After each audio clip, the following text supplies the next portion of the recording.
The hour of convening having arrived, all members will please take their seats. All members will report to the floor of the House and take their seats. The clerk will ring the bell.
All members will report to the floor of the House.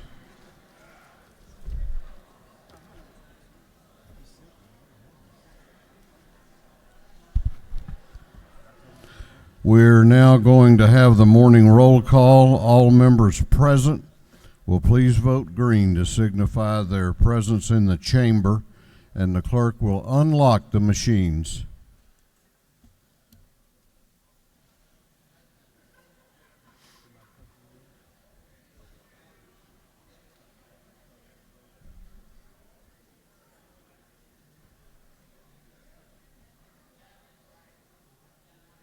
Have all members voted?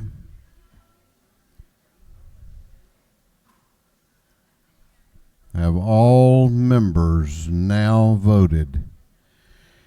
If so, the clerk will lock the machines. Doorkeepers will please close the doors and keep them closed. We will begin our day with scripture reading and prayer by the chaplain, after which we will pledge allegiance to the flag of our country. Our chaplain this morning will be introduced by the gentleman from the 127th House District, Representative Brian Prince. Representative Prince. Thank you, Mr. Speaker. Good morning.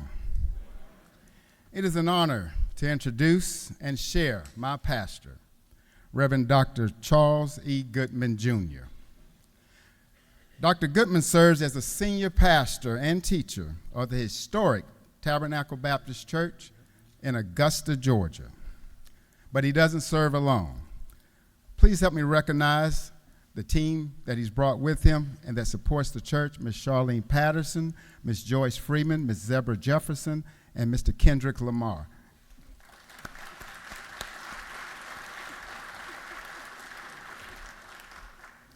Also, one of our colleagues serves as one of his deacons, Representative Wayne Howard.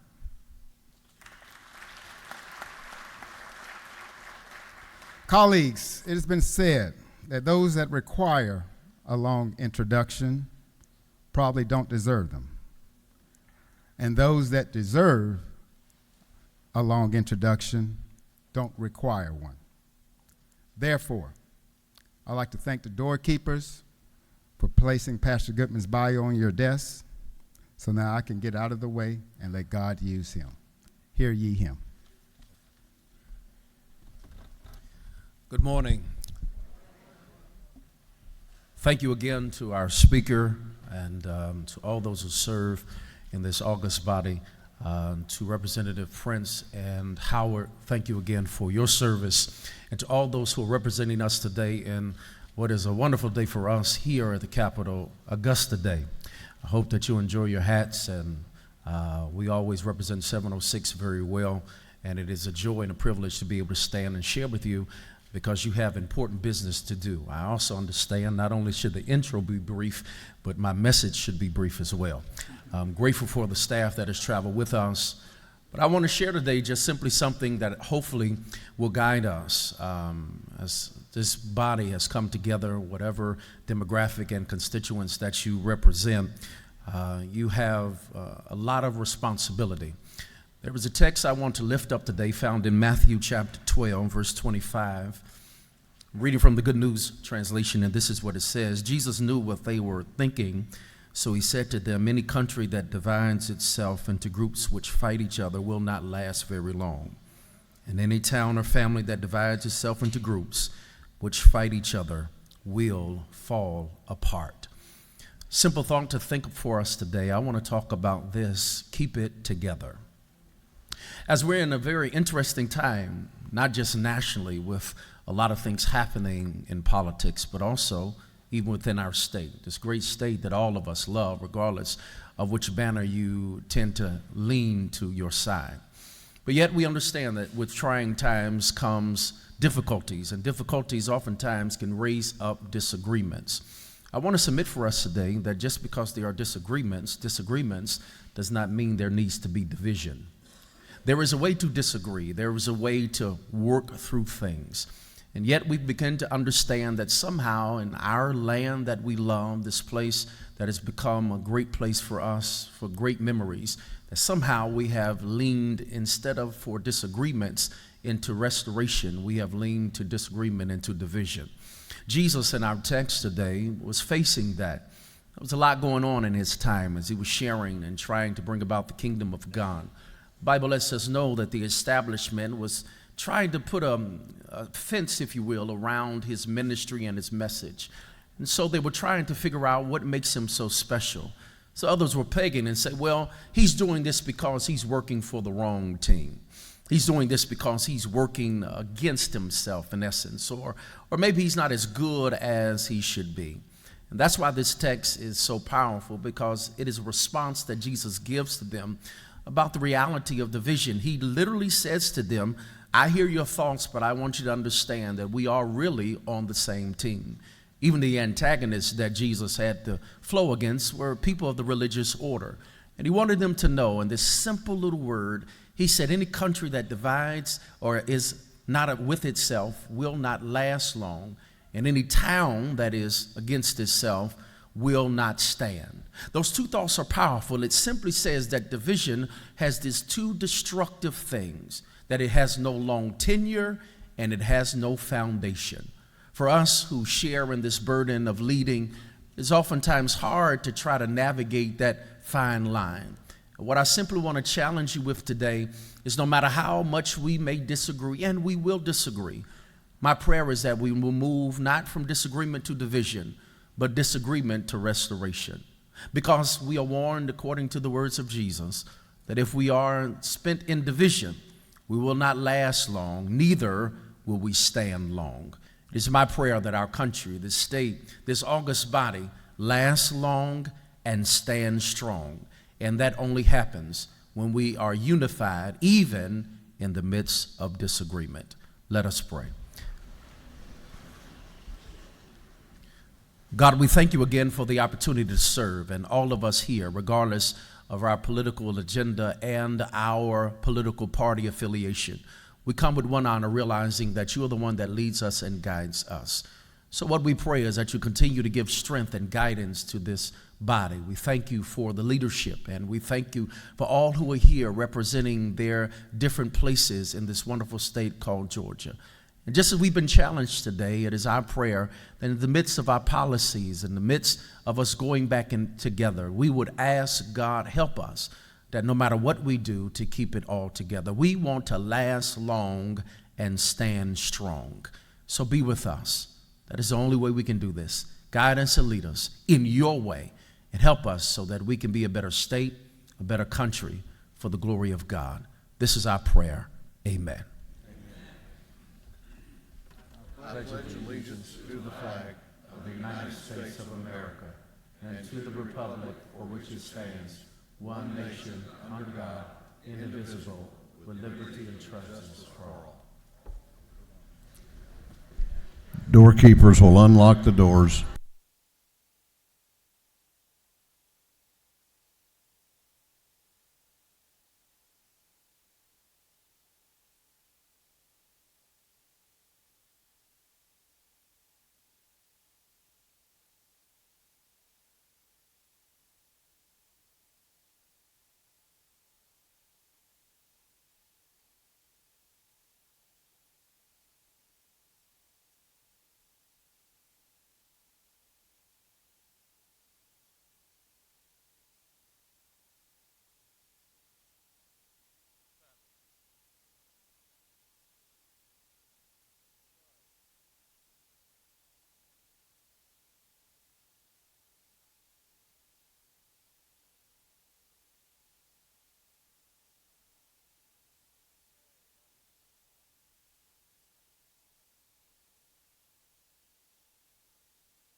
The chair recognizes Chairman Hogan, the chair of the Committee on Information and Audits.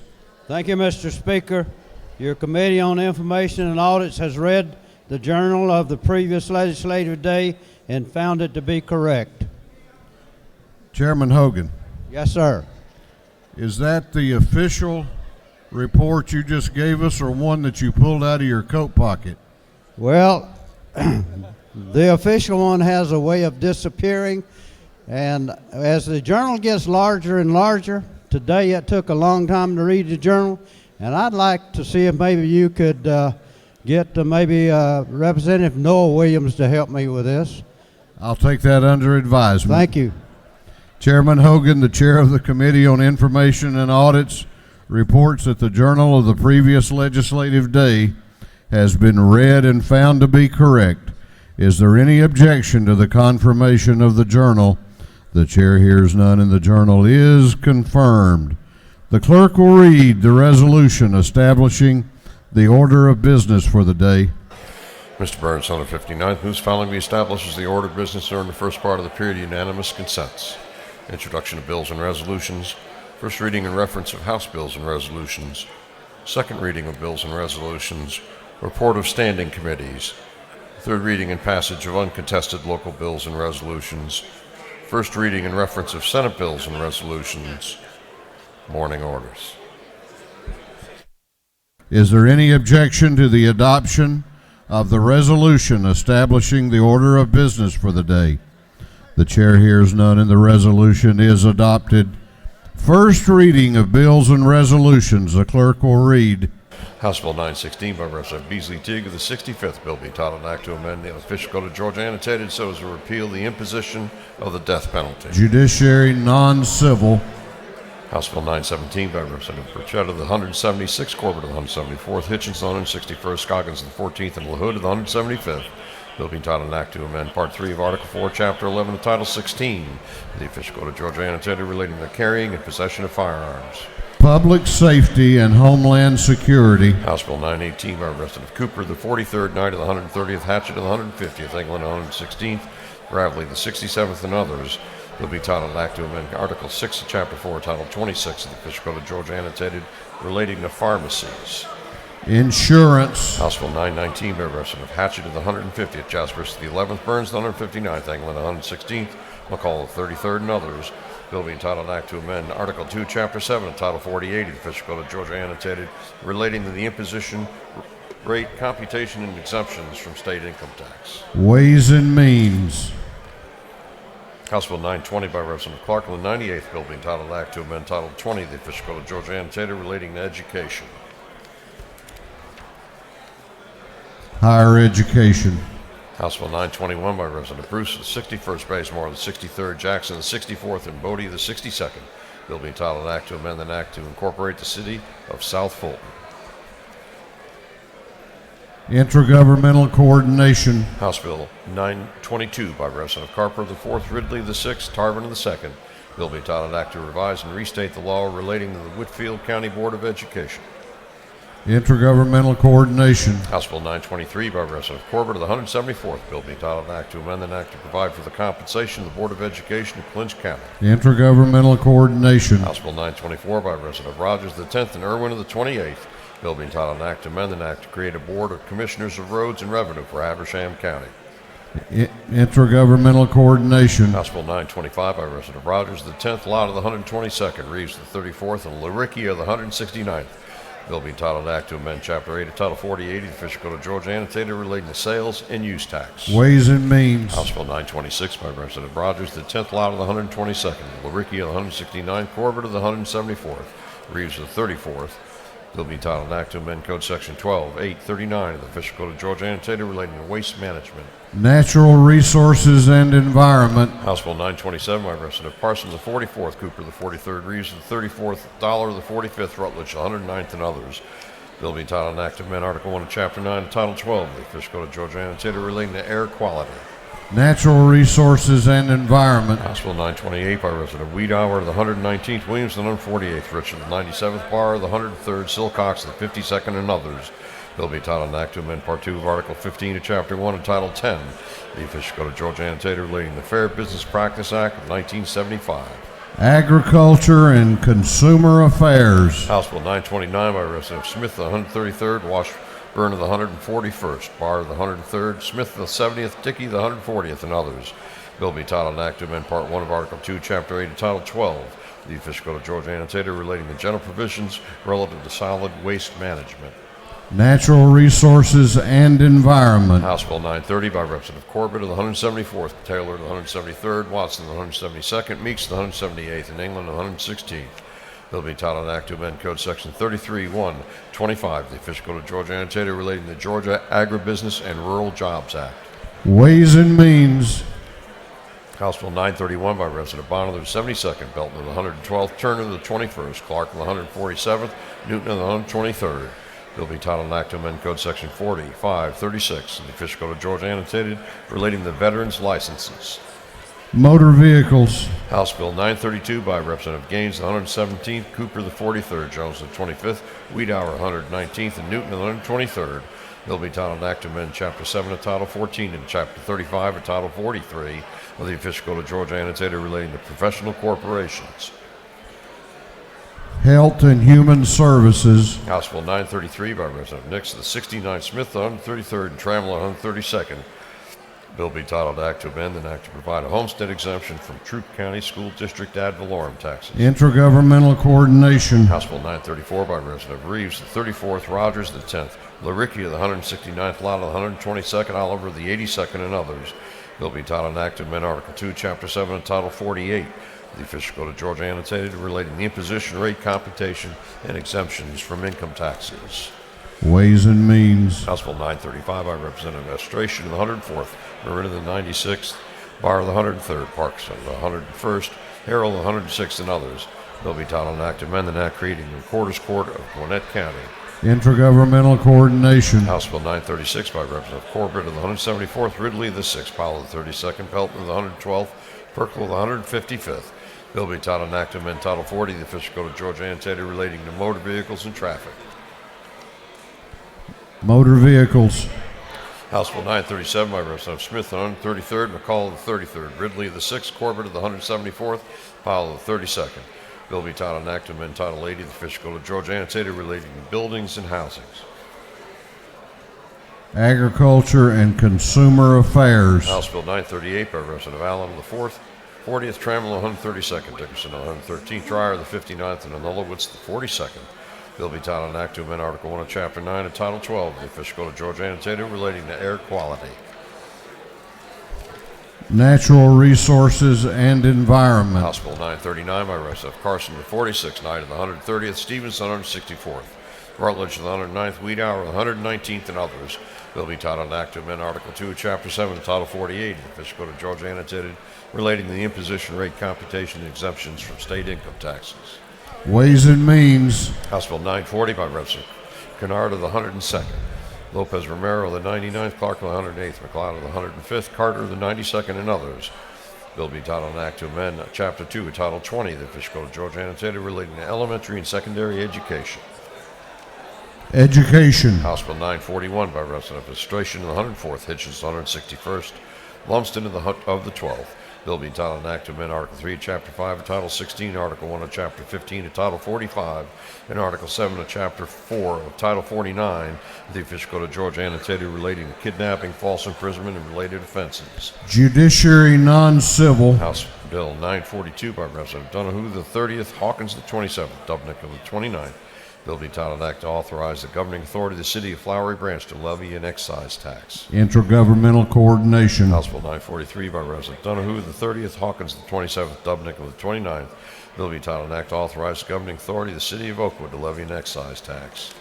Intergovernmental Coordination. House Resolution 1092 by Representative Green of the 151st, a resolution honoring the life of Mr. Chris Shannon and dedicating a road in his memory.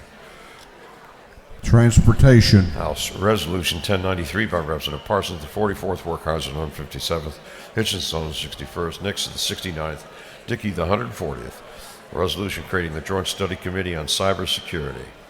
Energy, Utilities, and Telecommunications. House Resolution 1094 by Representative Green of the 151st, Perkle of the 155th, Donahue the 30th, Werkheiser the 157th, and Lumsden of the 12th. A resolution authorizing granting of non-exclusive easements. State Properties. House Resolution 1095 by Representative Green of the 151st, Taylor of the 173rd, and Earhart of the 36th. A resolution urging the Department of Education and the Department of Public Health to encourage all schools to participate in a school-located influenza vaccination program.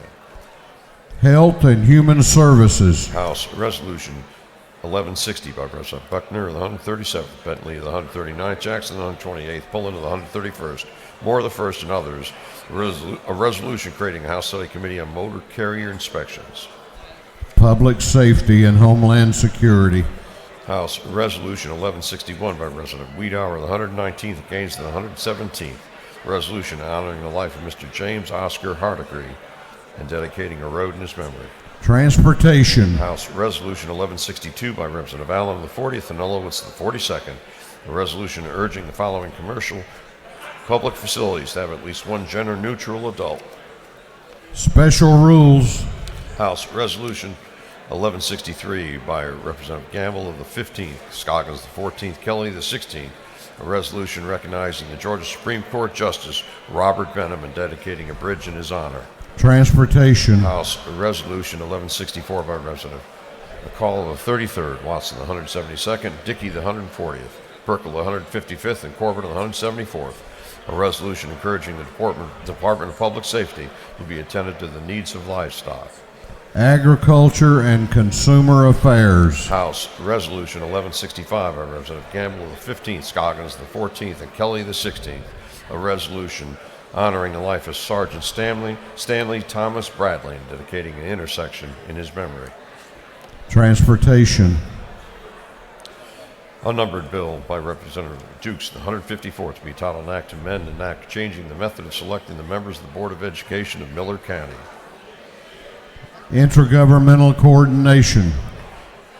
Unnumbered House bill by Representative Dukes, the 154th, to be entitled an act to amend an act creating a Board of Commissioners in and for Miller County. Intergovernmental Coordination. Senate Bill 295 by Senators Wilkinson of the 50th, Gooch of the 51st, Walker of the 20th, Mullis of the 53rd, and Cowser of the 46th, and others. Will be titled an act to amend titles 15 and 48 of the Official Code of Georgia annotated relating to courts and revenue and taxation. Governmental Affairs. That completes first readers. House will be at order just a moment. I want to recognize on the floor of the House a former member of this body, now a member of the United States House of Representatives, Congressman Sanford Bishop. Give him a big hand.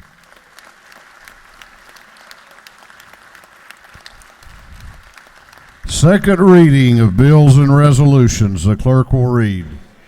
House Bill 895 by Representative Setzler of the 35th, a bill relating to motor vehicles and traffic. House Bill 896 by Representative Trammell of the 132nd, Lopez Romero of the 99th, Dreyer of the 59th, Moore of the 95th, and Clark of the 108th, a bill relating to education. House Bill 897 by Representative Burchett of the 176th, Burns of the 159th, McCall of the 33rd, Corbett of the 174th, Rhodes of the 120th, and others, a bill relating to notice of timber harvesting operations. House Bill 898 by Representative Walensky of the 79th, Stevens of the 164th, Harrell of the 106th, Holcomb of the 81st, Abstration of the 104th, and others, a bill relating to adoption of hearing policies and procedures and standards for exercise of zoning power. House Bill 899 by Representative Williams of the 145th, Scoggins of the 14th, Hatchett of the 150th, Bonner of the 72nd, Smith of the 133rd, and others, a bill relating to telephone solicitations and residential, mobile, or wireless subscribers.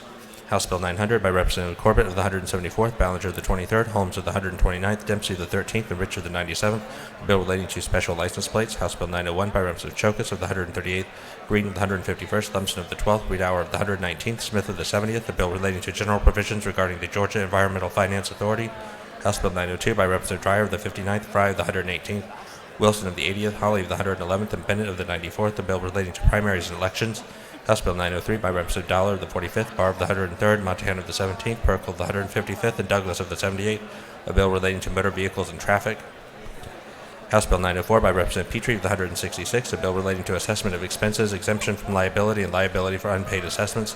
House Bill 905 by Representative Corbett of the 174th, the Rickey of the 169th, Dollar of the 45th, and Stevens of the 164th, a bill relating to motor vehicles and traffic. House Bill 906 by Representative Taylor of the 173rd, Green of the 151st, Stevens of the 164th, Williams of the 115th, LaHood of the 175th, and others, a bill relating to the Heritage Trust Program.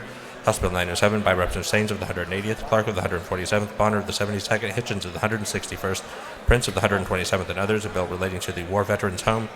House Bill 908 by Representative Smith of the 41st, Stovall of the 74th, Cantrell of the 22nd, Setzler of the 35th, and Glanton of the 75th, a bill relating to enrollment of students in school to which not originally assigned, procedure, annual notification, and exception.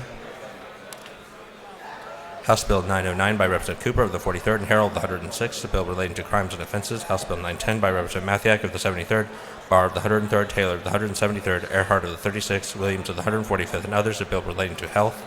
House Bill 911 by Representative Setzler of the 35th, Mott of the 122nd, Martin of the 49th, Caldwell of the 20th, Dollar of the 45th, a bill relating to sexual offenses. House Bill 912 by Representative Reeves of the 34th, Fleming of the 121st, Oliver of the 82nd, Wiedauer of the 119th, Wilson of the 80th, and others, a bill relating to programs of protection for children and youth. House Bill 913 by Representative Reeves of the 34th, Fleming of the 121st, Oliver of the 82nd, Wiedauer of the 119th, Wilson of the 80th, and others, a bill relating to domestic relations. House Bill 914 by Representative Clark of the 147th, Hitchens of the 161st, Williams of the 168th, Glanton of the 75th, Blackman of the 146th, and others, a bill relating to professions and businesses. House Bill 915 by Representative Singleton of the 71st, Harmon of the 2nd, Turner of the 21st, Pullen of the 131st, Cook of the 18th, and others, a bill relating to state government. Senate Bill 26 by Senator Ligon Jr. of the 3rd and Black of the 8th, the bill relating to service creditable toward retirement benefits under the Employees Retirement System of Georgia. Senate Bill 47 by Senator Black of the 8th, Rhett of the 33rd, Jones II of the 22nd, Harbison of the 15th, Robertson of the 29th, the bill relating to service creditable toward retirement benefits. Senate Bill 262 by Senator Harbison of the 15th and Robertson of the 29th, the bill relating to the Employees Retirement System of Georgia. Senate Bill 289 by Senator Mullis of the 53rd, a bill relating to ad valorem taxation of property. Through second readers.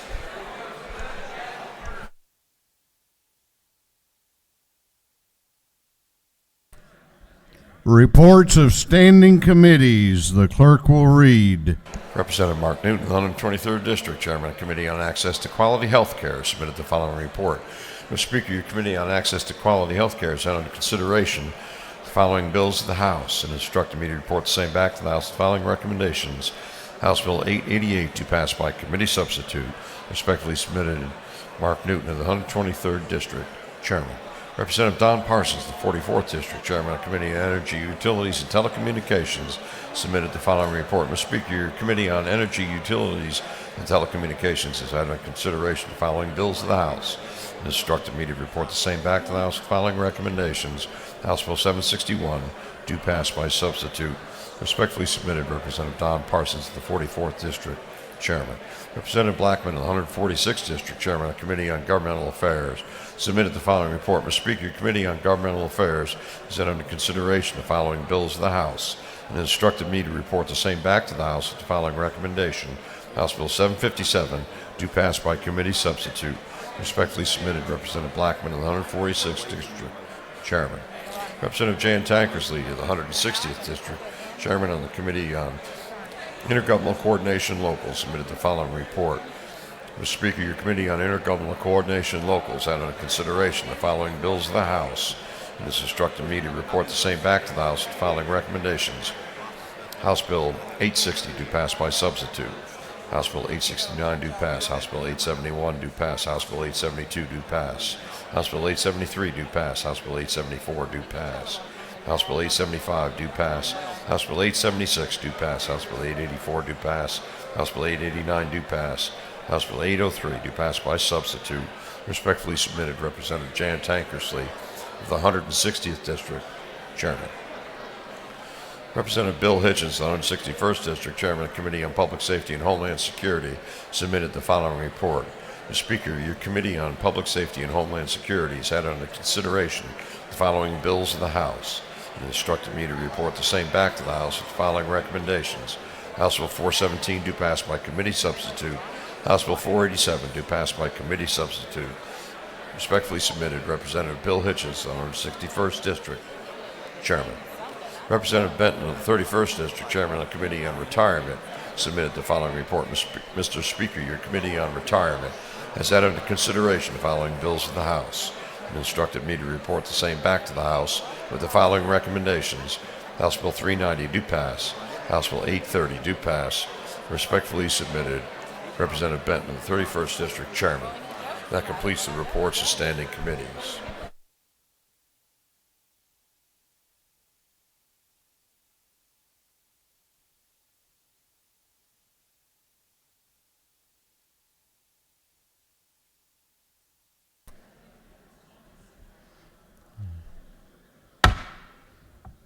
Okay, we're going on now to the local calendar. Third reading and passage of uncontested local bills. One bill on the local calendar relates to homestead exemption and requires a recorded 2/3 roll call vote for passage. If there is no objection, we will vote on the local calendar as a whole with a recorded vote. Hearing none, it is so ordered. The clerk will read the local calendar. House Bill 860 by substitute by Representative Williams, 145th, Putnam County. House Bill 869 by Representative Glanton of the 75th, Clayton County. House Bill 871 by Representative Holmes, the 129th, Jasper County. House Bill 872 by Representative Bernal of the 77th, Clayton County. House Bill 873 by Representative Holmes, the 129th, Butts County. House Bill 874 by Representative Holmes, the 129th, Butts County. House Bill 875 by Representative Nix, the 69th, Carroll County. House Bill 876 by Representative Rose, the 120th, Greene County. House Bill 884 by Representative Houston, the 170th, City of Tifton. House Bill 889 by Representative Morse, the 156th, Toombs County. House Bill 803 by substitute by Representative Green, the 151st, Early County.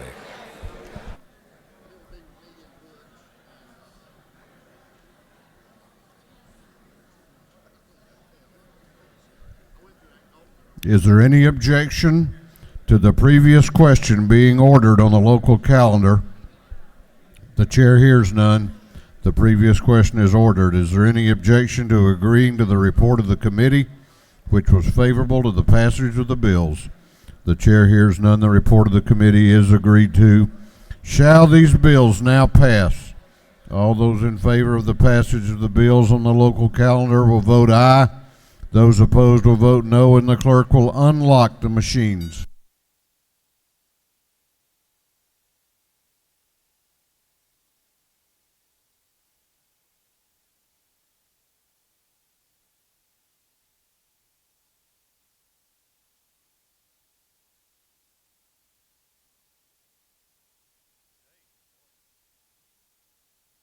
Have all members voted?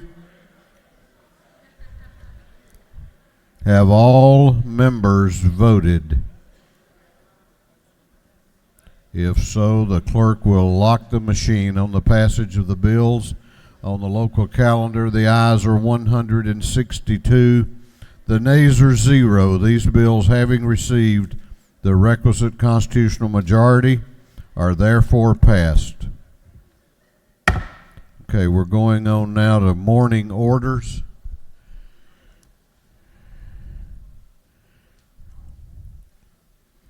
Okay, here's the deal on mourning orders. I'm going to allot 1 minute each, but if every member that's recognized takes a minute, we will get about 2/3 of the way through of those that have signed up. And we'll just have to carry those over till tomorrow. So implied in that is if you take less than a minute, I'm sure your colleagues would appreciate it. Chair will ask that you be at attention and remain seated during the mourning orders unless you have business to attend to, and if so, please take it to the anterooms. Chair recognizes for a mourning order Representative Patty Bentley.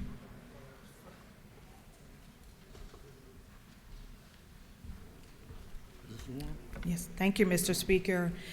And colleagues, I ask that you please join in with me and others representing Fort Valley State University as I really don't have the courage to speak right now, so I'm going to yield to the chairman of the Foundation Board of Fort Valley, Representative Smyrie. Mr. Speaker and ladies and gentlemen of the House, I kind of stand here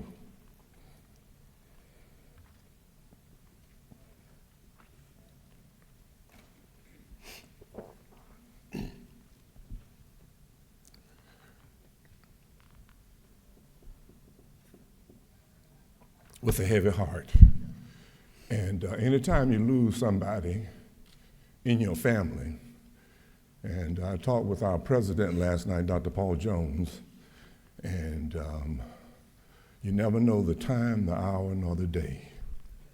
And something as tragic as this. And I texted the speaker last night, informed him, and I thank Representative Bentley, and I thank all of you all who have mentioned it to me this morning.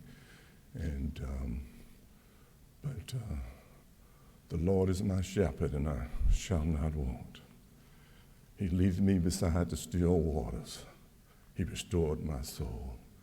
And yea, I walk through the valley of the shadow of death. I fear no evil, for the Lord thy God is with us. Shall we have a moment of silence?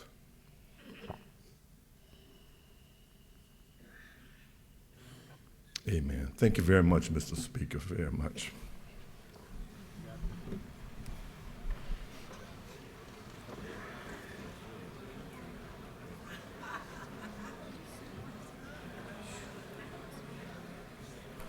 Chair recognizes Representative or Chairman Petrie for a morning order.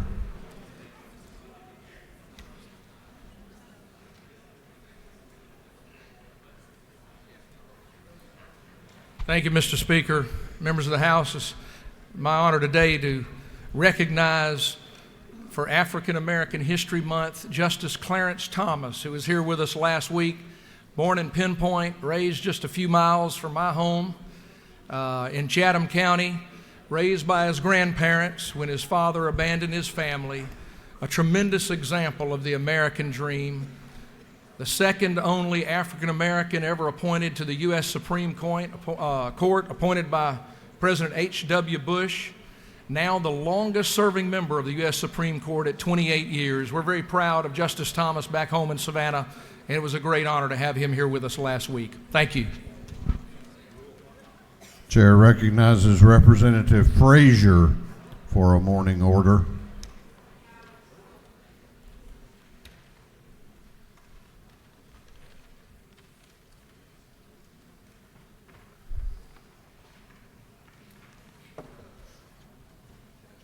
Yes. As my delegation members, please join me here this morning. It's Augusta Day at the state capitol. We are so honored to have with us today our Chamber of Commerce's from 3 counties, Augusta, Burke County, and Columbia County. And if you all are in the gallery, would you please stand so that we can recognize you? There they are. Awesome. Augusta is so very honored to be also not just known for the Masters, but also known as the cybersecurity center for our region. And also, we are also known for our manufacturing technology.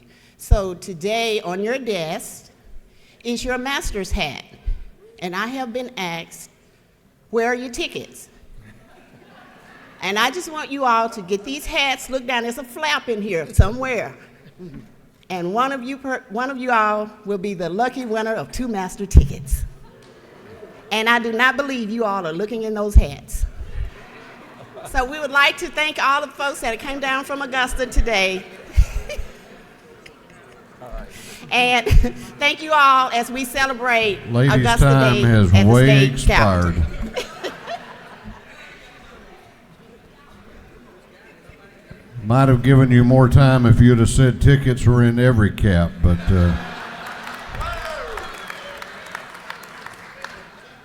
Chair recognizes Chairman Belton for a morning order. Thank you, Mr. Speaker. Due to the Speaker's leadership and your leadership of passing 34 new laws, Georgia is now the most military-friendly state in the nation.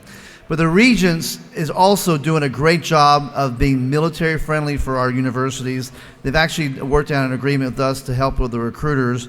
I want to name off the best military-friendly state in the nation. Valdosta State University, Augusta State University, Columbus State University, ABAC, Fort Valley State University, Georgia Southwestern State University, University of West Georgia, University of North Georgia, and winning a bronze medal, the College of Coastal Georgia, also winning a bronze medal, the Georgia Southern University.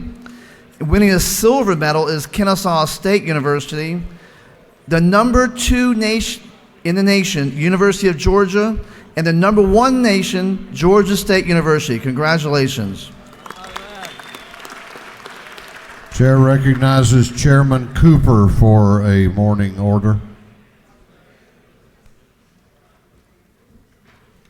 Thank you, Mr. Speaker. Today is Doctor's Day, Physician Day at the Capitol, and the physicians and MAG have been sponsoring this day for many years. MAG represents over 8,400 doctors across our state that practice in every specialty of medicine. And like I said, there are 100 of them here today. I want to thank them for their service to our state and to say to you, now's your chance to ask them about any medical question that you might have, and you can catch them in the hall and see if you can get an answer. So thank you to the physicians that are here representing the Medical Association of Georgia. Thank you, Mr. Speaker. Chair recognizes Representative Bruce Williamson for a morning order.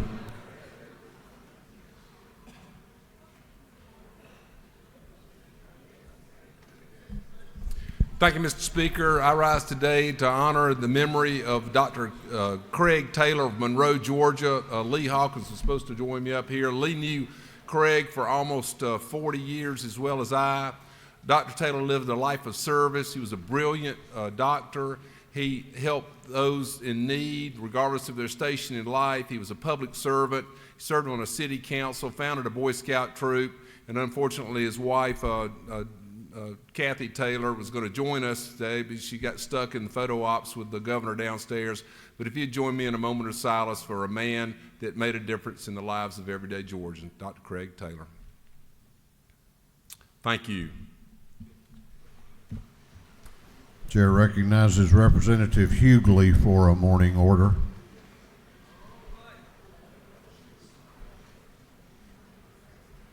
Chair recognizes Representative Burchett for a morning order.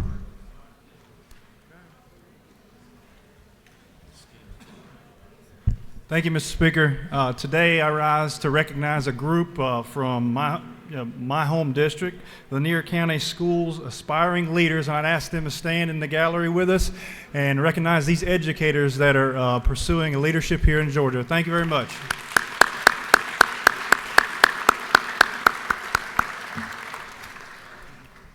Chair recognizes Chairman Darlene Taylor for a morning order. Thank you, Mr. Speaker. Today I honor Lieutenant Henry O. Flipper, born in Thomasville, Georgia in 1856. He was born into slavery, the eldest of 5 sons. He attended Atlanta University, where as a freshman, he was appointed to become a cadet at West Point, and in 1877, he became the first African American to graduate from the United States Military Academy. He earned a commission as a 2nd lieutenant and was assigned to the 10th Cavalry to one of 4 all-black Buffalo Soldier regiments. Lieutenant Flipper served with distinction during the Apache Wars and the Victorio Campaign, but was haunted by rumors alleging improprieties. He was eventually court-martialed and dismissed by the U.S. Army. After losing his commission, he worked throughout the Southwest and Latin America. He returned to Atlanta in 1931, and in 1940 he died of natural causes. In 1994, a U.S. military review found the conviction and punishment were unduly harsh and unjust, and recommended Flipper's dismissal be changed to a good conduct discharge. And on this day, February 19, 1999, 118 years after his conviction, Lieutenant Henry O. Flipper was pardoned. In his honor, an annual Henry O. Flipper Award has been granted to graduating cadets who exhibit leadership, self-discipline, and perseverance in the face of unusual difficulties. Throughout his life, Flipper was a prolific author, writing about scientific topics, the history of the Southwest, and his own experiences. May we all remember history, for it's a voyage through time where we can gain wisdom from those who came before us. Thank you for allowing me to share this moment in Black history. I yield the well. Chair recognizes Chairman Lynn Smith for a morning order. Chair recognizes Representative Terry Rogers for a morning order.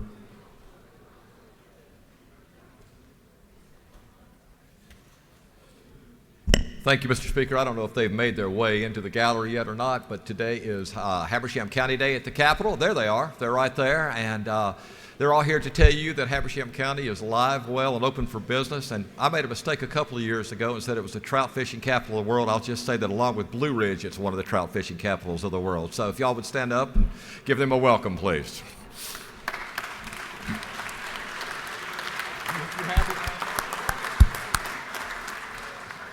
Chair recognizes Chairman Ballinger for a morning order.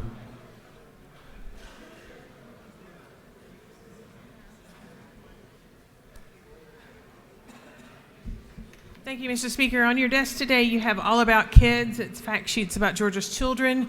Please read it. This is how from the facts that we develop policy that impacts our children here in Georgia. We have the saying, it's all about the children. Well, this book tells us all the facts that we need to know to craft good policy in the state of Georgia. Thank you. Chair recognizes Representative Carpenter for a morning order.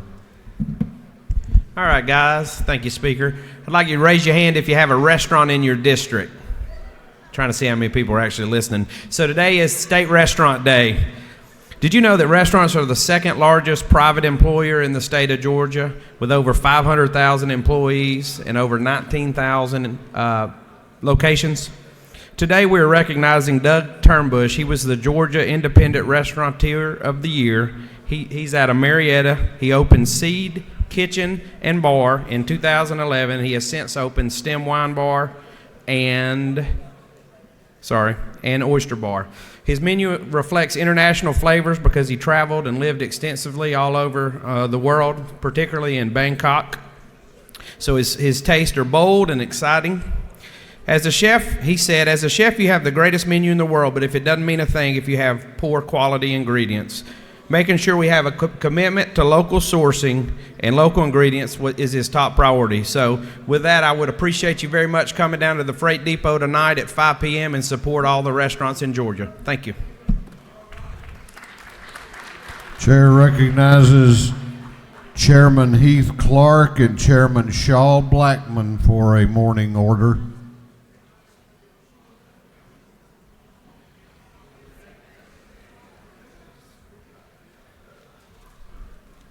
Thank you, Mr. Speaker. We are fortunate today to have three lovely ladies representing the city of Warner Robins: Olivia McMillan, Caitlin Tanner, and Rimley Heidi. And I don't know if they've made it yet here too, but to the gallery, but I just ask all of y'all to give them a great warm welcome to the People's House and congratulate them for representing the city of Warner Robins. Thank you so much. Chair recognizes Representative Anulowicz for a morning order. Thank you so much, Mr. Speaker, and thank you to everyone who is wearing red today. Today is, I wanted to recognize the members representing the 36,000 voices that are part of the Georgia Stomp Coalition. They're up there in the gallery. The Georgia Stomp Coalition was formed. It stands for Stop Tax on Menstrual Products. That's what the acronym is. And they're a statewide coalition, again, 36,000 women strong. They've had tremendous headway and are extremely grateful for the funding we were able to put in the 2019 budget for feminine hygiene products in our schools. We are very grateful for the fact that in 2019, the Department of Corrections went ahead and instituted a new policy that gives female incarcerated women access to menstrual products on an as-needed basis, and we're very happy that we've been able to collaborate with the Georgia Emergency Management Agency to improve the availability of menstrual products to Georgians following an emergency, like we had with Hurricane Michael. Thank you so much for being here today, women.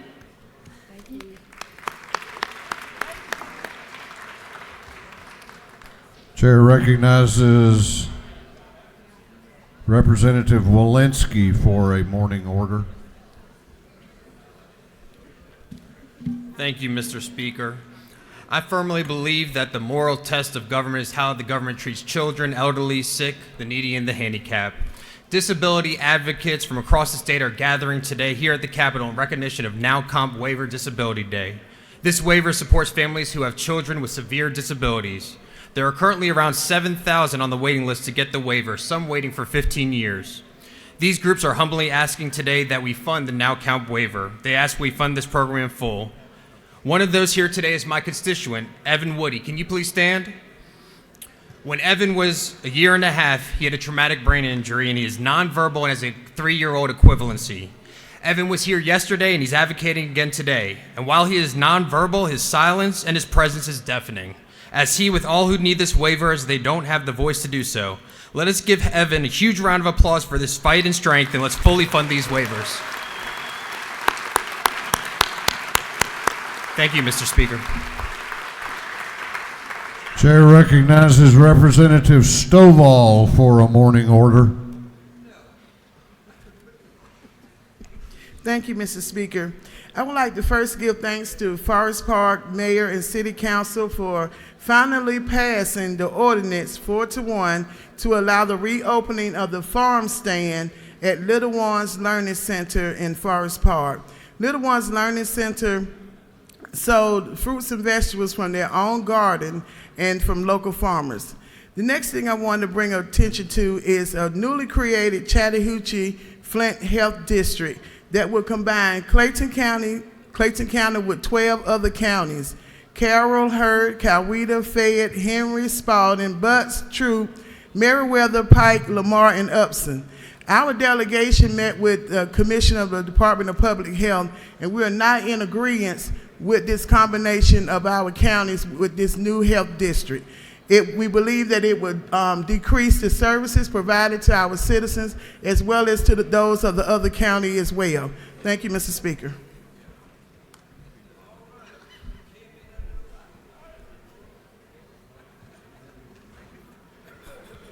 Chair recognizes Chairman Elstration and Representative Jasmine Clark. Thank you, Mr. Speaker. Good morning, colleagues. I come here to honor the memory of Misty Aguilar, a member of the Gwinnett community who worked for our Chamber of Commerce for over a decade. Misty passed away on February 15th, just 1 week after her 39th birthday. We're incredibly saddened because Gwinnett County is a family, and the Gwinnett County Chamber works very closely with all of us. Misty Aguilar is a great leader in the community. We are saddened for her husband George, for her 2 young children, Bristol and Brody. I would ask you to please join us in a moment of silence. Thank you, Mr. Speaker.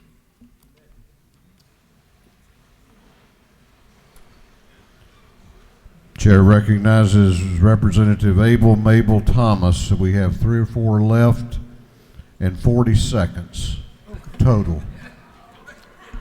Thank you, Mr. Speaker. What I want to say is thank you, Mr. Speaker, for finally putting me on the Appropriations Committee, because this week, 2 weeks, I have had an opportunity to really get an eagle-sized view of what's going on with the budget. And I was going to come and recommend that we have a lot of pushback, but during this time too, I had a quick opportunity to just catch a news article, and I want to thank you for pushing back, because there has been pushback and there has been some restoration of some funds. But I came today specifically to support the extension of pregnancy Medicaid for women up to 1 year postpartum, House Bill 693 by our colleague Representative Renita Shannon. But the thing that I think is important to know that the Georgia Maternal Mortality Review Committee, our own House Study Committee on Maternal Mortality and the House Study Committee on Infant and Toddler Social and Emotional Health recommended extending access to health care coverage to 1 year postpartum to ensure that medical and behavioral health conditions can be managed. Lady's time has expired. And treated before becoming progressively severe. Thank you, Mr. Speaker, but we do need to put some money in the budget for Medicaid for women who are dying at childbirth. Thank you. The allotted time for morning orders has ended. We have 3 members left over, and they will be added to tomorrow's morning order list. If you don't wish to be added, then see the messenger. Chair recognizes Representative Mary Margaret Oliver to introduce the Doctor of the Day. I'm very pleased to have with us this morning Dr. James Short. He's a constituent and board certified family practice and urgent care. Thank you, Dr. Short, for your help today. I'm glad to be here. Hopefully you won't need my services, but if you need them, you know where I am. Ask any questions. I'll be glad to get you an answer, or if I don't know it, I'll get it for you. Okay? Thank you.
House will continue to be in order. We're going to recognize some, first of all, we're going to recognize some former members. Former State Representative Jason Shaw on the floor. Representative Shaw, good to have you with us. Former State Representative Amy Carter making another visit over here. It's been a couple of weeks. We thought you were mad at us, so we're going on now to invite resolutions. The clerk will read the caption to House Resolution 995. House Resolution 995 by Representative Jones of the 47th, Martin of the 49th, Loud of the 122nd, Robichaud of the 48th, Fleming of the 121st, and others. A resolution recognizing and commending Columbia County's River Ridge Elementary School's River Ridge 3 theater team and ILM Academy's ILM Smarts Middle School Visual Arts team as grand prize winners of the Augusta University's 2019 STEAMify competition, and for other purposes. Chair recognizes the Speaker Pro Tem of the House, Speaker Pro Tem Jones, for an invite resolution. Thank you very much, Mr. Speaker. I am so honored and excited to welcome today educators, students from Columbia County and from Fulton County. They won a STEM-related problem-solving competition hosted by Augusta University. And we have the teachers here and the educators, and then we have the students in the gallery. And I just appreciate what Augusta University and what these educators did in giving up personal time to help students appreciate how exciting STEAM, which is science, technology, engineering, math, and arts, can be in real world solving of problems, and hopefully inspire some of them to study this when they graduate. So the students that are here in the gallery are from River Ridge Elementary and from Elm Academy. And so will you please join me in welcoming the educators, Augusta University, and the students. Are the students up there? Thank you. And so joining me is Dawn Jeffers from River Ridge Elementary, Emily Harrison from River Ridge, Ravel Cox, the principal at River Ridge, and Heba Hassan from Elm Academy. And I'm just going to welcome Dawn Jeffers to say a few words. Good morning, everyone. It is so great to be here, and it is such an honor to be honored here at the State House by all of you. We would love to thank Dr. Ashley Guess, who was the person who initiated this awesome STEAMify competition. The only STEAMify competition, or the only STEAM competition in the southeastern part of the United States. Over 700 students competed there. So we are honored to be with our students here, and our students did a theater project where they took a problem that the students had with technology, and they wrote a play about it and presented that play. So we are so happy to work with them, as they are excellent problem solvers and very creative thinkers. And lastly, we would love to thank the support of our principal. She supports all that we do to do the best job we can for our students. So thank you again.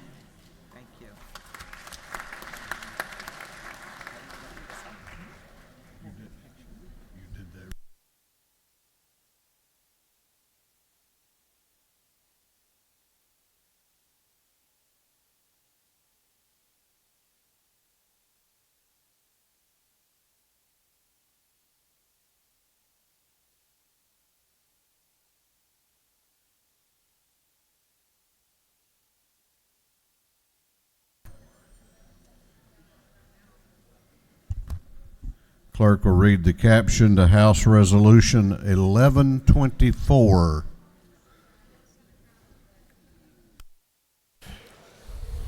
House Resolution 1124 by Representatives Burchett of the 176th, Corbett of the 174th, Saints of the 180th, and Meeks of the 178th. A resolution recognizing and commending Spurgeon William Clark III, M.D., on his outstanding service as an ophthalmologist, and for other purposes. Chair recognizes Representative Burchett for an invite resolution. Thank you, Mr. Speaker. Good morning, colleagues. Today it is my distinct honor to recognize an outstanding community leader. Today he came here thinking we were recognizing former Representative Amy Carter, so is this a surprise to him? Dr. Spurgeon William Clark is a third-generation ophthalmologist from Waycross, Georgia. Dr. Clark has a true servant spirit and has been serving his entire life. Admittedly, Dr. Clark's strong servant spirit was inspired by his father's advocating and leading in the community. Dr. Clark has given selflessly of his time and talents to better his community and his profession. Dr. Clark is a leader in this state, and today we would like to recognize and thank him. Please join me in applauding and welcoming Dr. Spurgeon William Clark III.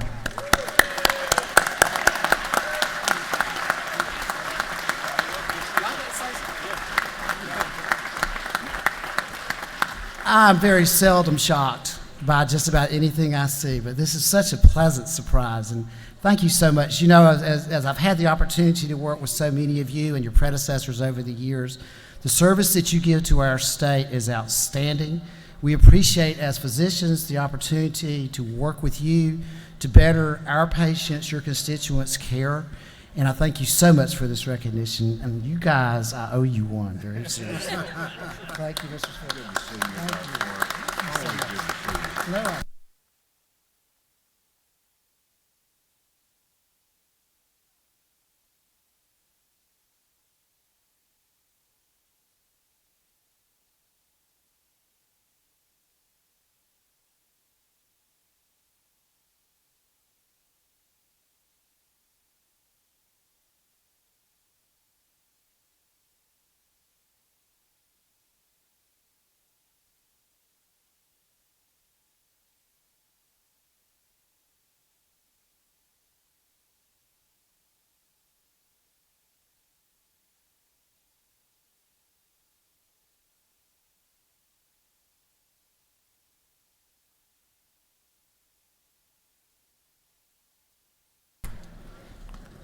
Clerk will read the caption to House Resolution 899. House Resolution 899 by Representative Donahue, the 30th part of the 103rd, Dubnik of the 29th, Hawkins the 27th, and Hatchet the 150th, and others.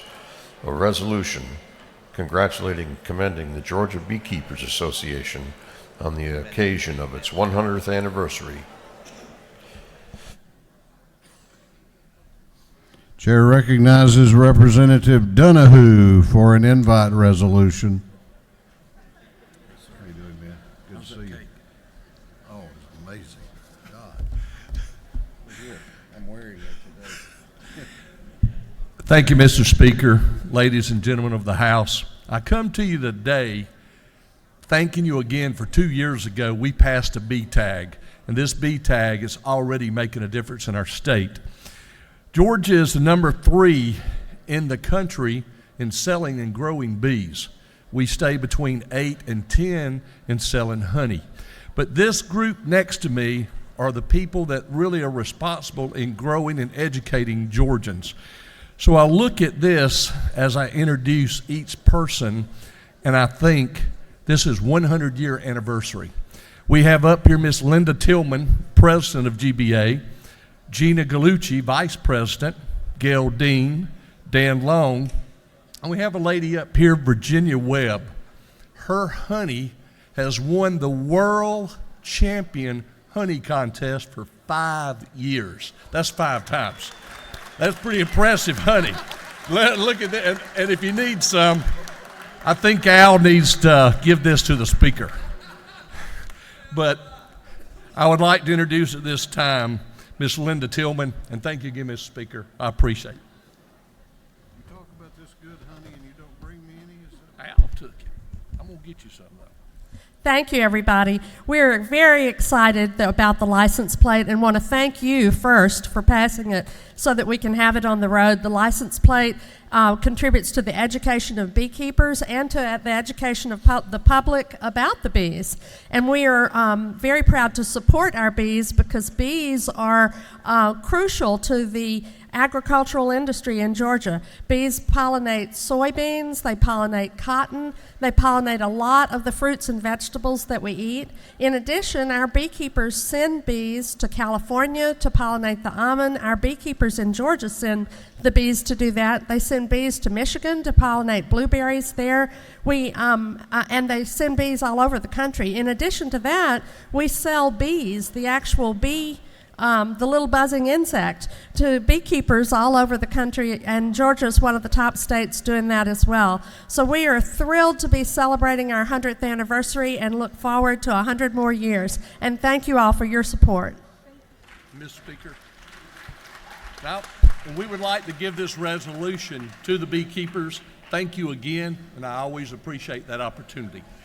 Thank you. Thank you.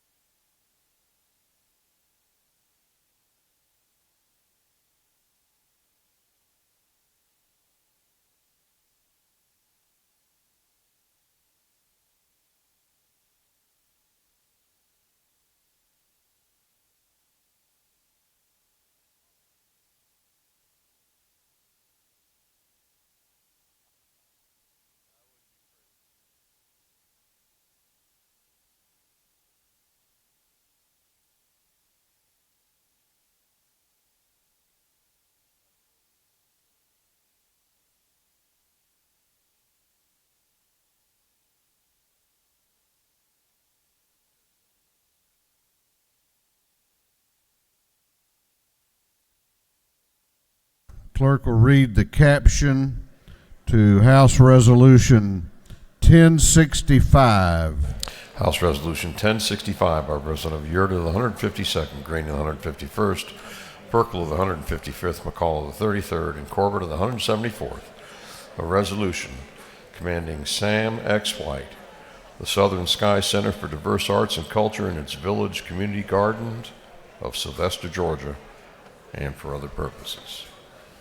Chair recognizes Representative Yerda for an invite resolution. Thank you, Mr. Speaker. Members of the House, it's my great pleasure to recognize an individual that has made a great difference in our community. He has come up with something that was outstanding. About 15 years ago, about 5 years ago in 2015, Sam approached the city of Sylvester about a community garden, and we could not have imagined what that would have become. Sam has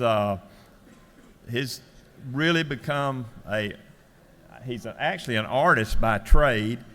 He's a very talented individual. The community garden at this time has welcomed over 2,000 local, national, and international guests. It has actually become a model for other communities to replicate his garden. They provide food for the needy and provide fresh vegetables and produce for folks in our community that would not have access to that also. They have also implemented aeroponic growing towers, which are really, really cutting edge technology. This year, the garden is partnering with Worth County School System, and over 4,000 students will come to the garden for education on gardening and cultivating crops. The garden has proven to be an excellent gathering place for children, youth, and community members to work and learn together about cultivation and farming practices. And I would like to recognize some of the guests we have. Ag Commissioner Gary Black. Commissioner Black's a big fan of the community garden. He has been down there a number of times, and I think Sam has you on speed dial, doesn't he? We also have Stacy Barber. She's with Phoebe Worth Hospital. Phoebe Worth's a great partner with the community garden. We also have Janiyah Green. You can see the green coat. She's a 4-H club member, and actually Janiyah recently achieved the National Youth Action Award for her work at the garden, so that's something to be commended. And last but not least, Edna Garcia, Sam's wife, who allows him to do all this for the community. So let's give Sam a big hand.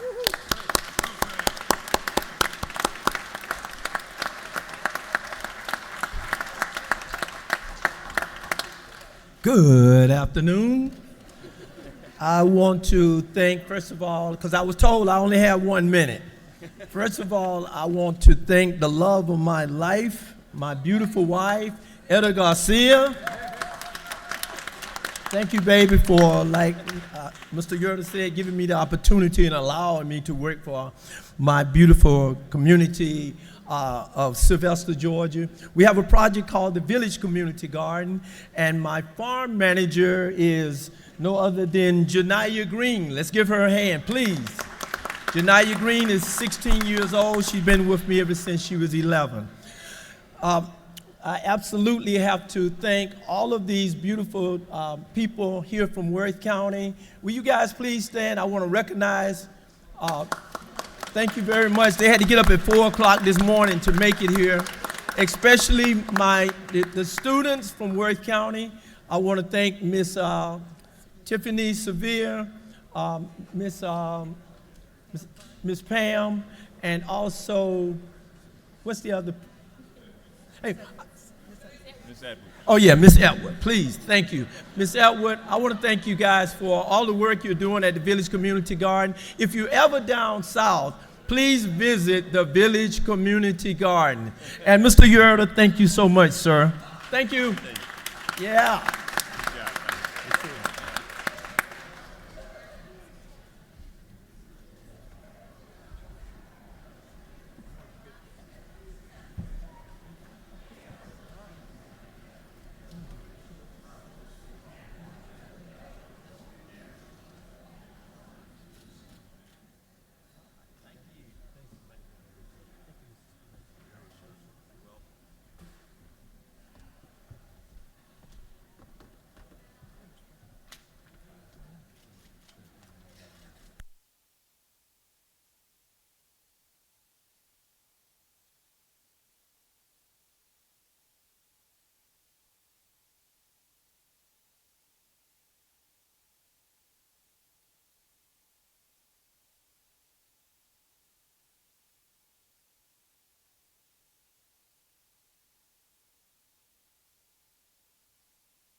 We are now going on to the rules calendar. Going on to the rules calendar. Clerk will read the caption to House Bill 758.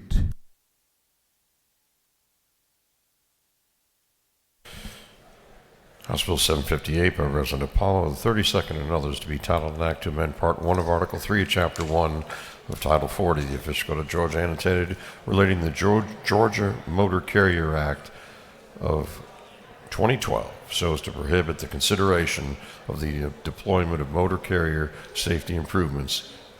This bill having referred to the Committee on Motor Vehicles, that committee recommends that this bill do pass.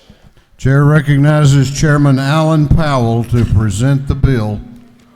Thank you, Mr. Speaker, and ladies and gentlemen. I bring to you this morning HB 758. Very simple bill in its entirety, only does one thing, but it has a very important impact. This bill is brought to you by the Georgia Motor Carrier Association. And what this bill does is that because of experiences across the nation, a lot of these motor carriers today are a lot more concerned about safety, whether it's requiring their drivers to take safety courses or new safety courses, or to use certain new specialty safety equipment on their vehicles. And what they found is what's happening in some states is being discouraging to those independent companies is when they hire independent contractors to, under their contract, to drive for them under the flag of that particular company. Some of these independent contractors saying, well, if you want us to go to school or take these extra courses or whatever, or put this safety equipment on our vehicles while we're driving for your company and under the flag of your company, well, that makes me an employee. And this basically clarifies that the requirement of a motor carrier, that if any of their independent contractors are contracted to drive for them, that if they say that we want you to take these particular safety courses or use this type of safety equipment, that can't be used as a condition of employment. That, ladies and gentlemen, is what it does, and it's kind of simple. Be glad to stand for any questions, and if there are none, I'll be glad to yield the well and ask for your favorable consideration. You have no questions. Gentleman has yielded the well. Chair recognizes the minority leader of the House, Leader Trammell, to speak to the bill.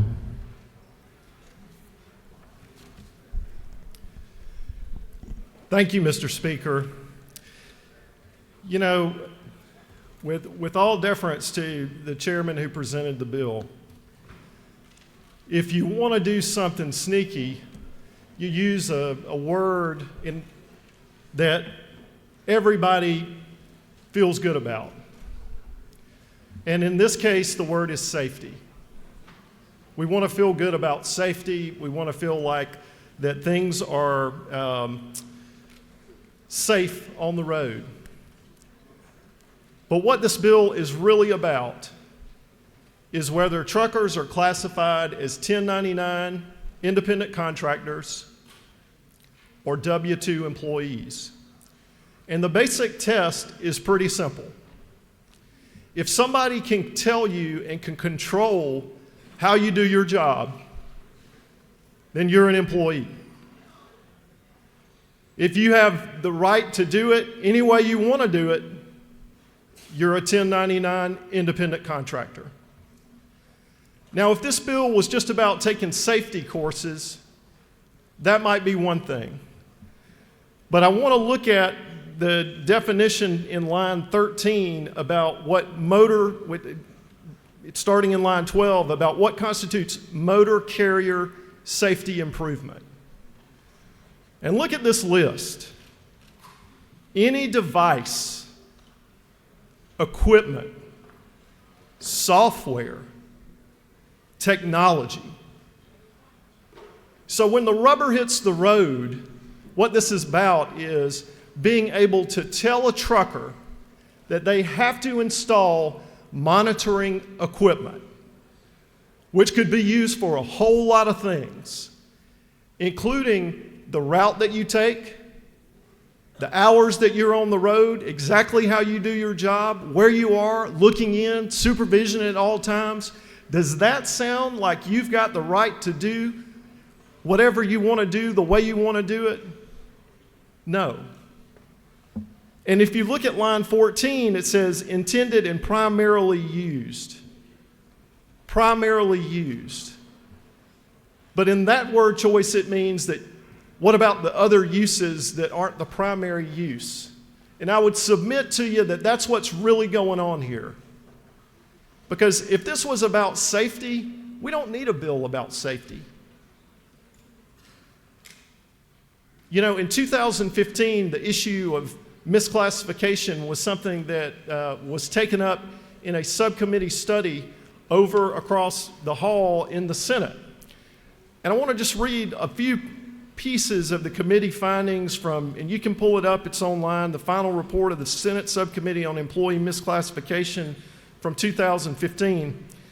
And part of their findings are sometimes referred to as the underground economy. Employee misclassification is the practice of designating workers as independent contractors when they should be treated as employees and afforded all the rights and benefits of an employee.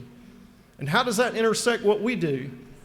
Well, when there is a misclassification issue, we lose out on a lot of taxes that we're supposed to be able to receive from companies who are violating the law and characterizing people as 1099 when they should be characterized as employees.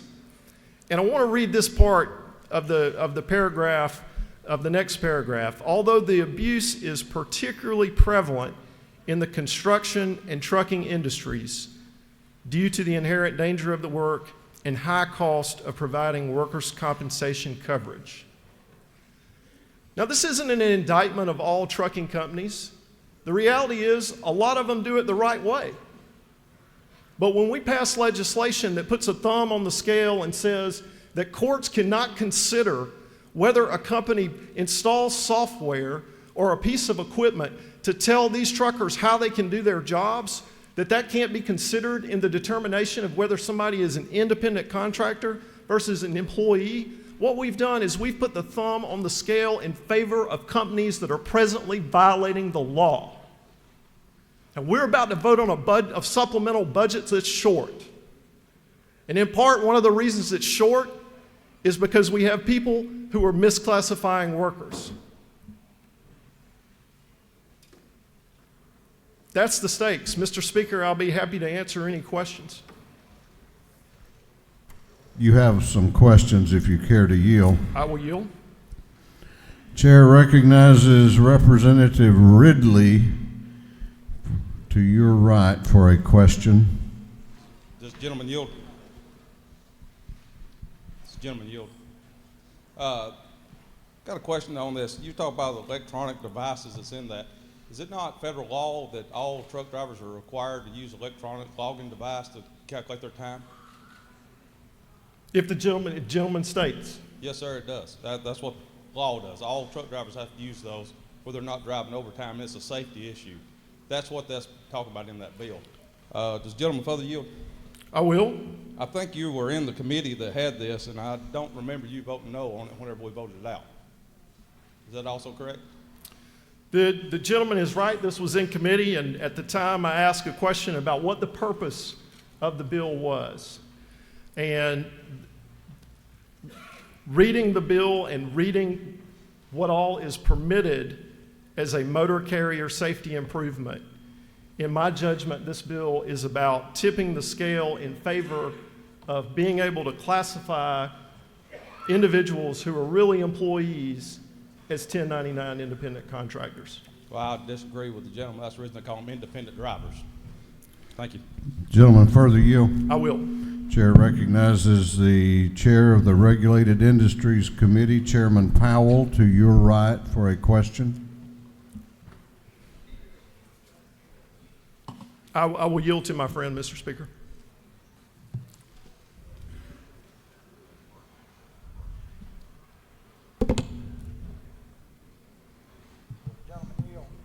I will yield. You yield for his question? I do, Mr. I think Speaker. he's trying to get a microphone that's operative.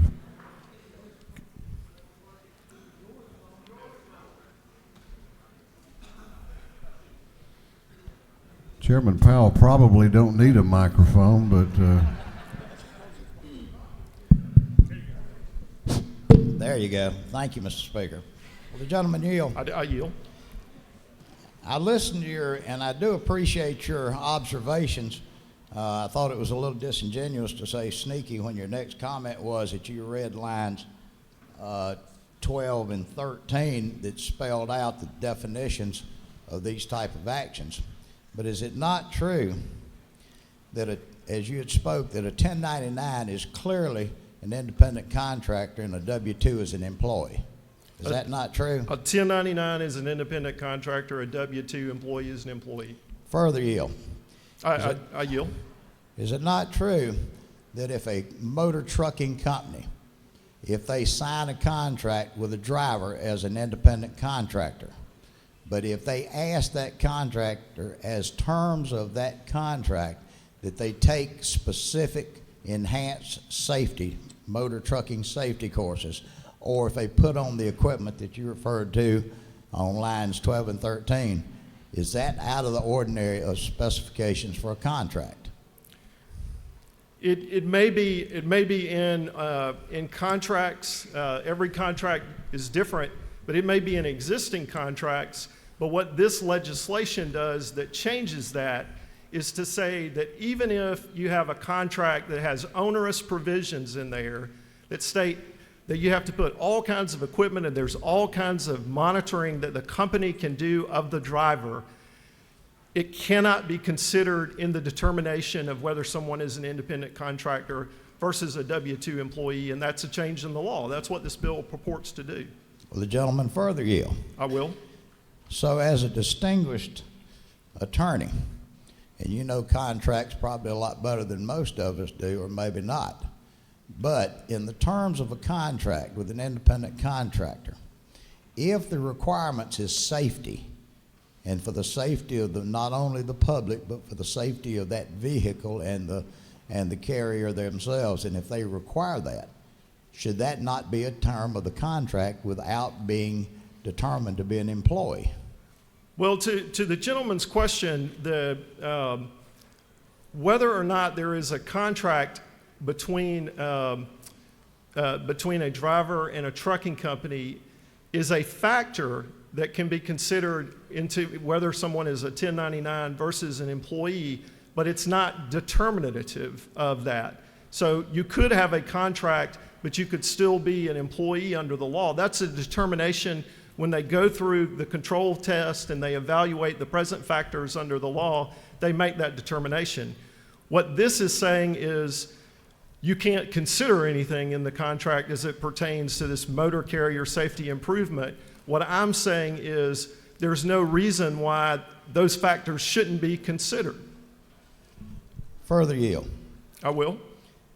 All right, according to your definition, and as I look at lines 12 through 14, this specifies that motor carrier safety improvements, which is devices, equipment, software, technology, procedures, training, policies, programs, or operational practices intended to primarily be used to improve and facilitate compliance with traffic safety and motor carrier safety laws. That's generally the most important thing that any truck driver uses, whether they're a W-2 or a 1099. And if they sign a contract, which they would sign a contract to be a driver for these companies, are you saying that these basics of truck safety should not be considered as part of that contract, but in terms should be saying that they are an employee if that's so what they so wish? Well, Mr. Speaker, to the gentleman's question, the parties are perfectly able to contract for whatever terms they desire. What I'm saying is the issue in this isn't really the fact that these terms exist in a contract. The issue is in the subpart B, that you can't consider those at all when determining whether someone is a 1099 contractor versus a W-2 employee. That's the part that doesn't make sense. And when we were talking about the definition being broad, it's literally so broad you could drive a truck through it. Further inquiry. No pun intended of driving a truck through it. But if I might ask one last question though. I'll yield one last time, Mr. Speaker. So, you're saying that as an independent contractor that you freely sign an agreement stating that I'll take safety courses, or I'll learn the programs, or I'll use the devices or the equipment that makes my rig a better and a safer rig. And I've signed that contract freely of saying I'm an independent contractor, but if somewhere down the road it becomes convenient for me to hire an attorney to say, oh, well, I'm sorry, I didn't sign that contract of being a 1099, but I want to be an employee now and sue for benefits. So are you saying this is really what this is about? Mr. Speaker, what I'm saying is that this is an issue that the General Assembly does not need to put the thumb on the scale and say that we cannot consider this issue of motor carrier safety improvement as it's defined, which is a very broad definition, in whether someone is a 1099 independent contractor versus a W-2 employee. There is already in place law that makes this determination. What this bill is a preemption of the ability to consider relevant facts to that determination.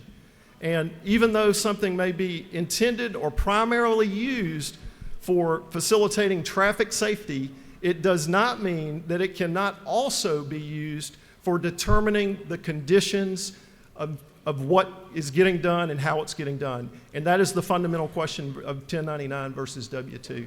Mr. Speaker, I think that this is a matter that each and every member will have to decide for himself or herself, and I would yield the well at the time. Gentleman has yielded the well.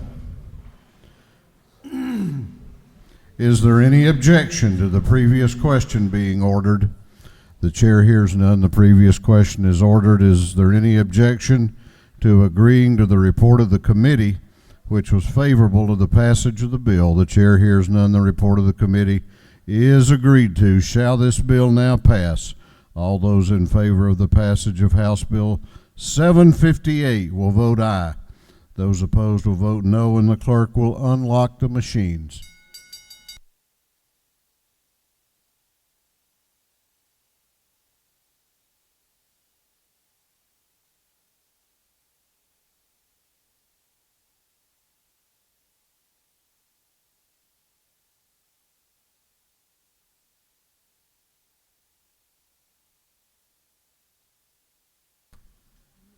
What purpose does Representative Walensky rise?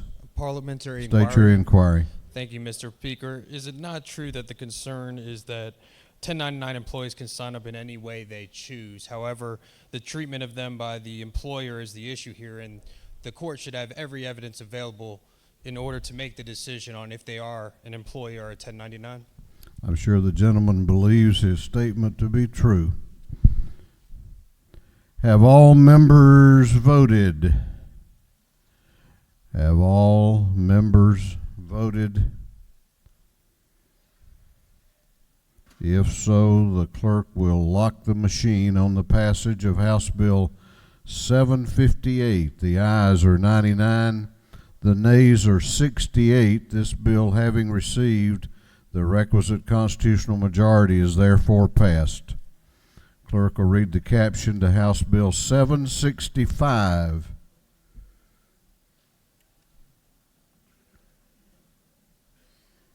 House Bill 765 by Representative Scoggins, the 14th and others, to be entitled an act to amend Title 15 of the Official Code of Georgia annotated relating to courts so as to provide for an increase in the minimum compensation for chief magistrates. This bill having referred to the Committee on Judiciary, that committee recommends that this bill do pass.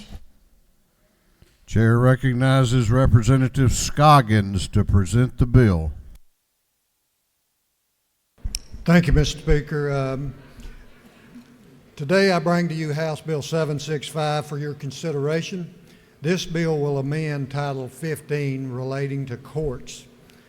Last year, the Senate and the House passed Senate Bill 171 that was also sponsored in the House by Representative Knight.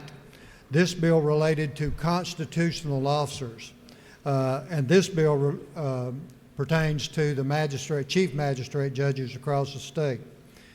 House Bill 765 mirrors Senate Bill 171 from last year, which would adjust the minimum compensation for the chief magistrate judges. On your desk, I passed out a bracket. This bracket in the first column would show the population that sets the salaries for the magistrate judges and constitutional officers. The second bracket is what the salary was in 2006. The middle or the third line is what the salary is today. And the line on the right is what the proposal is for the 5% raise. So I'll ask for your favorable consideration to the bill, and I will answer any questions that you may have. Do you yield for questions? Yes, sir. Chair recognizes Representative Dubnik to your left for a question. Thank you, Mr. Speaker. Representative on the back row. I got you. Will the gentleman yield? Yes, sir. Two quick questions for you. One is this funded by the local municipalities or is this state funding? It's funded by local money. By local money? Yeah. Okay. Yes, sir. Second question, if you'll further yield. Yes, sir. You mentioned that this applies to the chief magistrate judges. Yes, Does it sir. apply to the other magistrate judges? The bill also makes reference to associate magistrate judges. Across the state, there are some probate judges that also serve as magistrate judges in the smaller counties. So this relates to all of the magistrate court judges. Thank you, sir. Thank you, Mr. Yep. Speaker. You have no further questions. I yield the will. Thank you. Is there any objection to the previous question being ordered? The chair hears none. The previous question is ordered. Is there any objection to agreeing to the report of the committee, which was favorable to the passage of the bill? The chair hears none. The report of the committee is agreed to. Shall this bill now pass? All those in favor of the passage of House Bill 765 will vote aye. Those opposed will vote no. And the clerk will unlock the machines.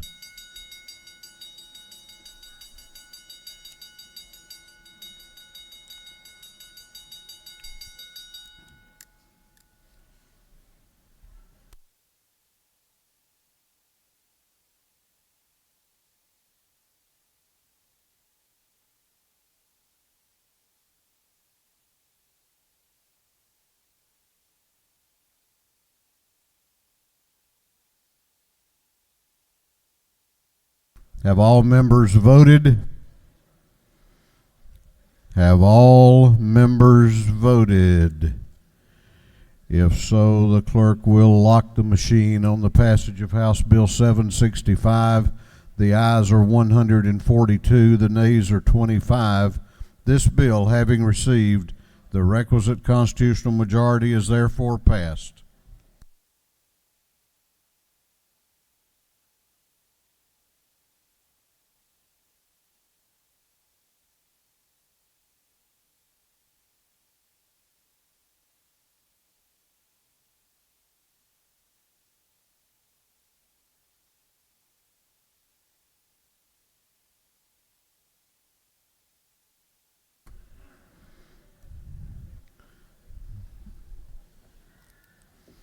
House Bill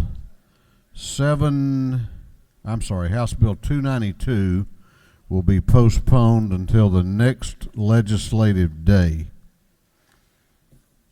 The clerk will read the caption to House Bill 792.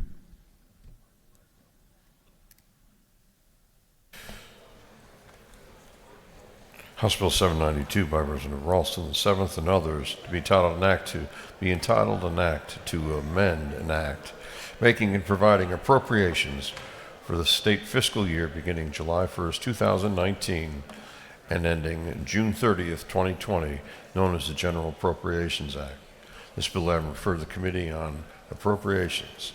That committee recommends that this bill do pass by committee substitute.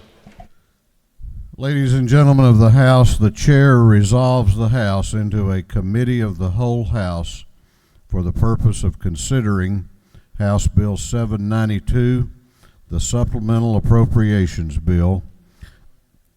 The chair appoints the gentleman from the 159th District, the Majority Leader of the House, Leader Burns, as chairman to preside over the committee of the whole House.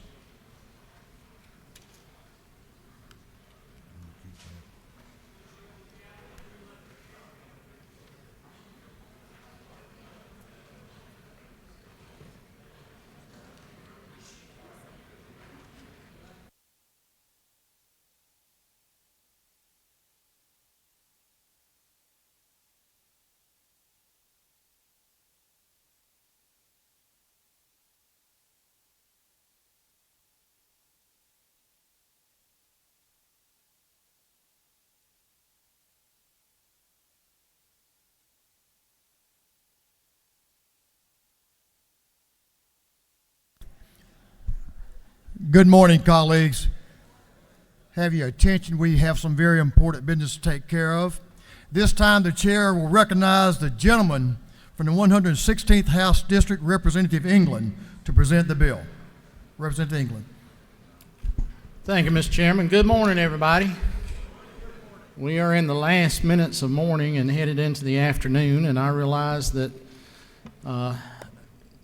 just a little bit after the action we take, everybody will be going to lunch. So we'll try to keep this as brief as possible, but at the same time, it is one of the most important things that we do, so we want to make sure that all your questions are answered and all the information that's deliverable can be delivered as well. As we start looking at the document today, you'll see two different packets on your desk. One is the actual bill, one is the tracking sheet, and what we'll be working from is the tracking sheet itself. You also have a packet of highlights for the amended FY 2020 budget on your desk as well. But first, I want to start off by thanking all of you for your time, your input, your effort, and all the work that you have put into pulling this budget together as we have worked through this over the last couple of weeks. Thank you to our speaker and our House leadership for listening to our need for taking a pause to take a deeper dive and look at things more in depth. Thank you to our subcommittee chairs and the subcommittee members and the committee members as a whole for the hours of selfless service.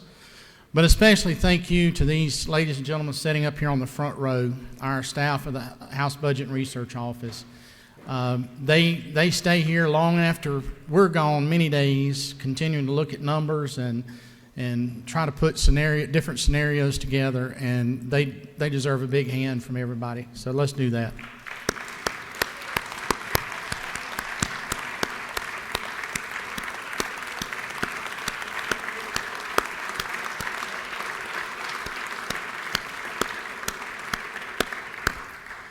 Thank y'all. Also, thank you to Governor Kemp, his Chief of Staff Tim Fleming, and Director Kelly Farr for the help that they were to us over the last week and a half on opening the lines of communications, not only with OPB, but with agency heads. And again, thank you to the agency heads, not only for their help in getting us information that we needed, but for the job that they and their agencies do every day of the year for our great state. You know, this budget is unusual in many ways from what we've had the good fortune of dealing with over the last several years. As you know, the governor had ordered a 4% reduction for the current fiscal year, exempting primarily enrollment-driven programs such as QBE, Medicaid, and many other things that are program-driven, and that went into effect in some cases in October. Naturally, new funding for positions or policy initiatives were the easiest things to withhold going into that scenario. However, these reductions are not enough to stay within the parameters of our collections, which have grown just slightly, or at about 1.5%, or about $203 million above where we were this time last year. We must maintain the pace we've seen from December and January in order to continue to meet where we thought we would be for the rest of the year. This slowing growth has resulted in a decrease in the revenue estimate from $27.5 billion to $27.3 billion. The gap would be even wider without the infusion of $255.7 million for the K-12 education mid-year adjustment. While the mid-year adjustment is housed in the Revenue Shortfall Reserve Program, or pot, it shouldn't be confused with the rainy day funds, and no rainy day funds are being used in this budget. So to make ends meet, state funds were reduced by about $159 million, or about -0.6% to match these slow revenue collections. And the governor's determination that the revenue estimate needs to be adjusted is the prudent thing to do. Although we found maybe the method and the messaging for executing it might have needed just a little bit of clarification, as I said, we have gotten that through this last couple of weeks of work. You see, it needs to be pointed out and be very clear that every year we comb this budget looking for efficiencies. And every year we dissolve programs that are inefficient and redirect those funds to other meaningful activities or more powerful policies. And in 2018, we gave $500 million of those dollars back to the hardworking Georgia taxpayers through a tax cut. Cuts are constant in good fiscal management. We don't just talk about them. They're not headline grabbers. Not nearly as uplifting as, say, fully funding QBE, which we're doing again this year. But you know, the little things are the things that mattered. We actually cut last year about $4 million in property tax liability is just one thing as an example of those things that we go in and look at and cut every year. For those of you that have not experienced a cut budget, you need to know that there are reductions. When there are reductions, that there are required, that we need to find the inefficiencies, but that is not the only place that we get or have to look. And that's why this process has been so intense this year. To suggest that the impact of $159 million reduction in state funds and 1,255 vacant positions being eliminated or held in this budget would not be felt is disingenuous. And it takes time to fully vet the long-term impacts of these reductions and the competing needs. In addition to the time it takes us to do our due diligence, timing of the bill's passage is also a decision-making factor in the amended budget's review. By the time the amended budget completes its legislative process and reaches the conference agreement and is then sent to the governor to sign, there's typically only 1/4 of the fiscal year left to enact those changes. With nearly all agencies braced for a 4% or greater reduction since October, some programming and positions cannot be resurrected in time to be effective or efficient. However, greater scrutiny will be given to a wider scope of adjustments in the FY21 budget that we'll be taking up starting this afternoon. And this budget is symbolic with the FY21 because nearly every one of the reductions is repeated in the next fiscal year budget. And it is incumbent for us to deliberate and be very practical about what can be reworked or restored. We're all working within the confines of a conservative revenue estimate established by our governor, and we will continue to fund priorities that directly respond to our constituents' needs and demands for us to have a solid return on their taxpayer dollars being invested in our state.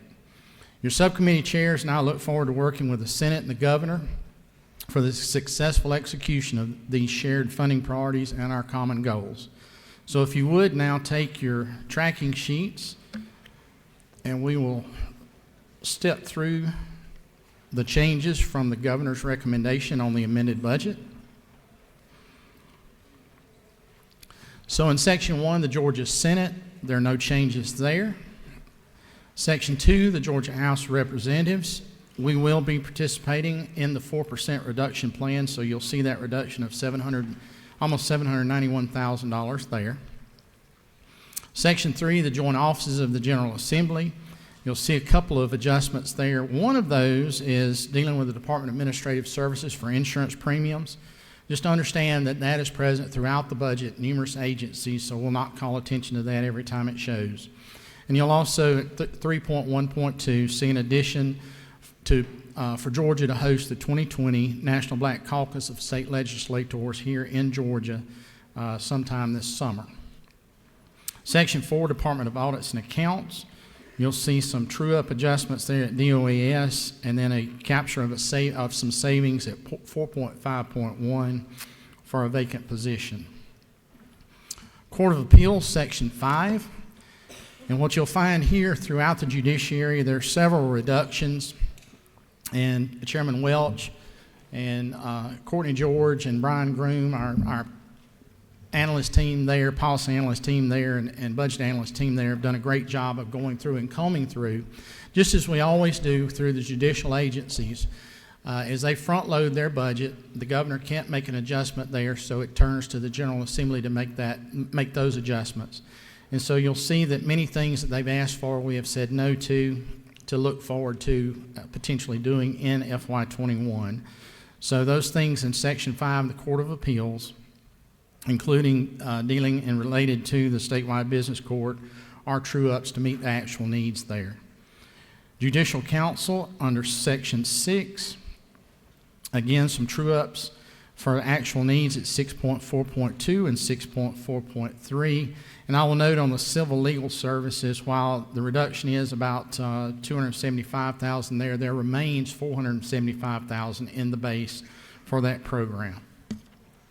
Section 7, Juvenile Courts, again, just some true-ups on that. Section 8, the prosecuting attorneys.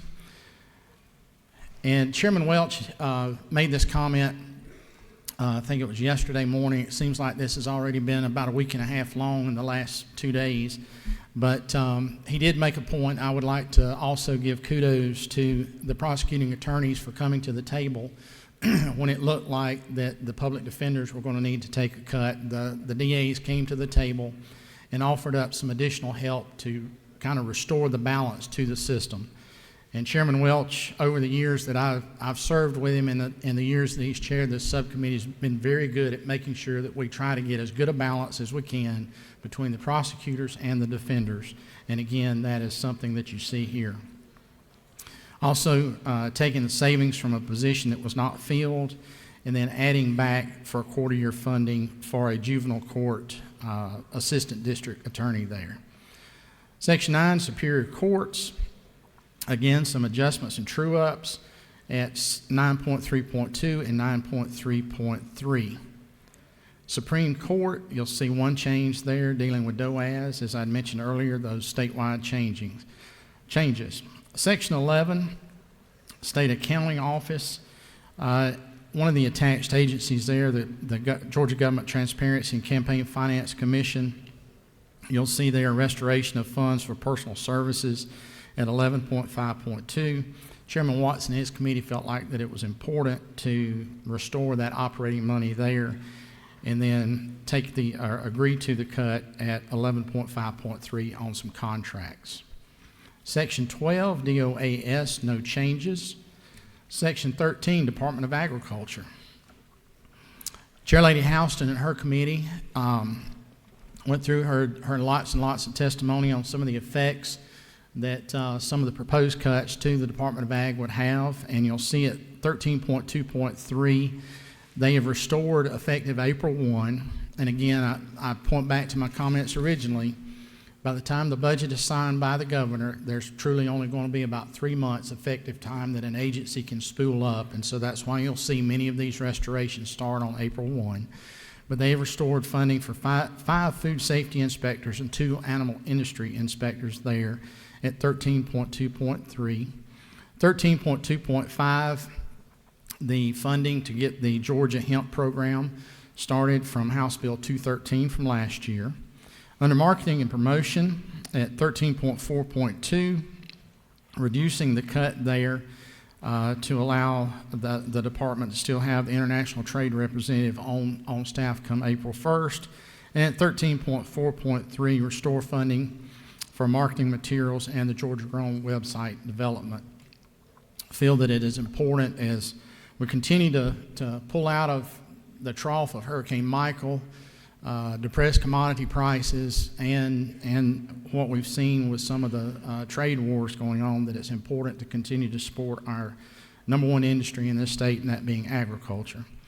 Under attached agencies at 13.7.3, 4, and 5, you'll see some adjustments and true-ups there under the State Soil and Water Conservation Commission. Section 14, Banking and Finance, no changes there. Section 15, DBHDD, Behavioral Health. Chairlady Katie Dempsey and her team have done an outstanding job on listening to you and listening to the advocates and listening to those individuals that are impacted by these programs that DBHDD and others offer throughout our state, and have gone through meticulously and made some restorations. Again, keeping in mind that by the time everything's signed, we only have a short period of time for some of these things to be enacted. So you'll see a restoration of about $761,000 at 15.1.2. See a restoration of $500,000 or $500,000 at 15.2.2 as it relates to the Bobby Dodd Institute to continue to be able to serve their caseload. Moving on to section 15.4.5, you'll see a reduction in the cut there as it relates to training of our mental health workforce across the state. Many of the things that is happening, many of the programs that are being put in place by this training impact all of Georgia, but especially impact rural Georgia. She and her committee felt very, very passionate that these things needed to be kind of put back in place. You'll also see at 15.4.6 and 4.7 Additions there, $2.5 million on one line and $2.8 million on another, as it relates to direct services to individuals in our state that are suffering from different types of developmental disabilities or behavioral health issues. Moving down to 15.6.2, restoration of $750,000 there in that contract with the Marcus Autism Center.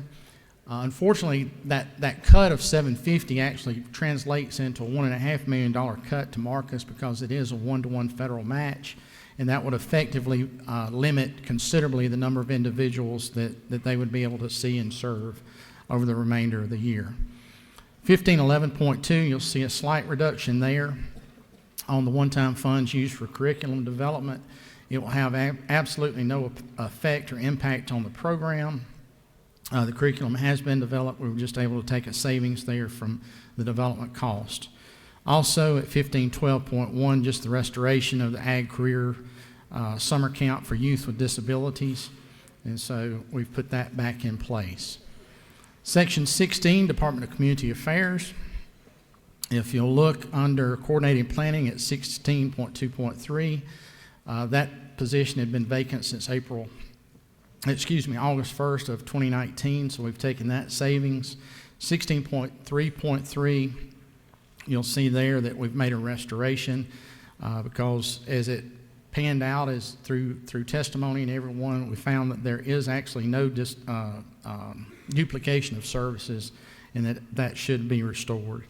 16.6.1, Chair Lady Houston felt that at this point we didn't need to purchase the 3 vehicles that were being recommended there, so we've pulled that back. Under Special Housing Initiatives at 16.9.1, that contract had for the most part gone out the door, so it was necessary to restore that.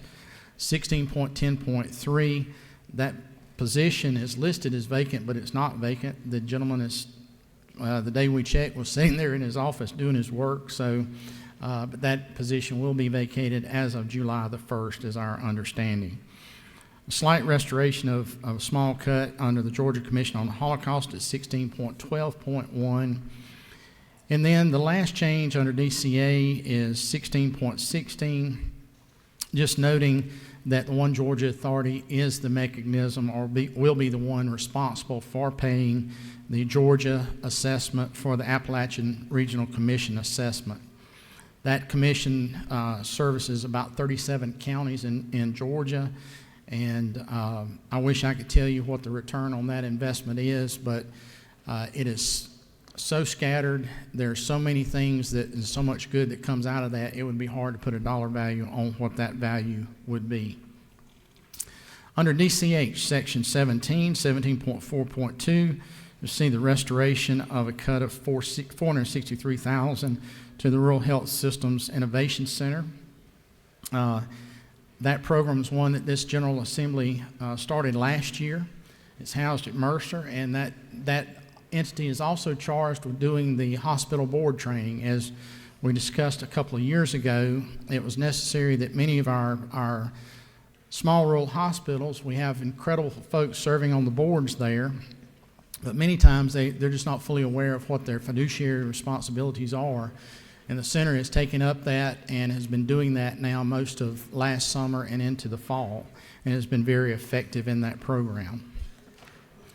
Moving on to still under DCH at 17.13, we have restored the cut that was proposed to the Mercer School of Medicine grant. We've also restored the cut that was proposed to the Morehouse School of Medicine grant at 17.4.1. Made a partial restoration at 17.5.1 on the loan repayment program, and then also a slight reduction in the cut at 17.15.2 that deals with malpractice insurance for those docs that are practicing one in a county that we started a couple of years ago as well. Then moving on to 17.16.1, dealing with the capitation payments to Emory University, Mercer, Morehouse, and PCOM, just a restoration of that capitation rate to where we had set it in the budget as we voted last March and as we were leaving town. Section 18, Department of Community Supervision, there are no changes. Section 19, Department of Corrections, only a couple changes there. If you'll look at 19.5.5 and 19.5.6, it relates to some savings we've captured where they have not yet implemented their electronic health records program, and they'd encumbered some of those funds not being used yet for the project. So at this point, as we were cutting, we felt that it was necessary to go in and take a portion of those funds as well. 19.8.16, an adjustment there on the per item pricing in the commissaries, just telling them to go to a 5-cent per item increase starting April 1st. That still leaves those items that are for sale in the commissaries at more than a 30% less rate than what the actual retail value out on the street is. So it's still well under the market value of what those items would be out in the public. Section 20, Department of Defense, no changes. Section 21, Department of Driver Services, you'll see one change at 21.1.5 that correlates to 21.2.7, just moving which program that those cars are in. Chairman Watson and his committee had heard from the agency, and they felt that it'd be a little more flexible for them if they could have that within the administration program, so all of their employees would be available to use those vehicles. 21.2.3, restoring some of the cut on the security equipment that had been proposed, but it will allow camera systems for 7 additional locations to be installed as a safety issue for our individuals there on the front lines issuing driver's license and IDs. Under decal at section 22, at 22.3.5, just telling decal to utilize existing funds to do their portion of their partnership with the Georgia Family Connection Partnership there. Section 23, economic development. At 23.1.3, you'll see a slight reduction for a vacant position that's been open since the 1st of January, or excuse me, 1st of February. Under global commerce, you'll see a partial restoration of the cut there as it relates to marketing. As I said yesterday, it's always important to market your brand, and we feel very strongly about that. And you'll see that evident again under 23.9.3 under tourism, to allow for some marketing to continue there. We have lessened that cut, but we also captured some savings from a vacant position at 23.9.4. Section 24, the Department of Education. You'll see a small add of $177,600 at 24.1.3 under Ag Education. We need to replace some bunk beds for the camping facilities at the FFA and FCCLA camps at Covington and at Camp John Hope down outside of Fort Valley. It has become a safety issue, and unfortunately the beds that are there are so old they are not retrofittable to allow for safety apparatus to be put on there, so we need to replace those beds. Moving on to 24.13, a capturing of a vacant position at 24.13.2. Under school nutrition at 24.14.2, we're saying no to the reduction in travel funds under school nutrition.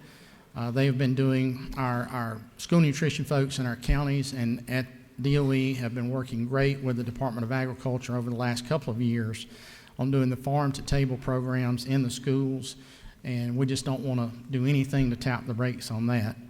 Moving on to 24.19. You know, it's kind of funny, once we adopt a budget in committee, then there are a lot of rumor mills that get started quite often about things that are either in the budget, not in the budget. They've heard about being in the budget, they've heard about not being in the budget, yada, yada, yada.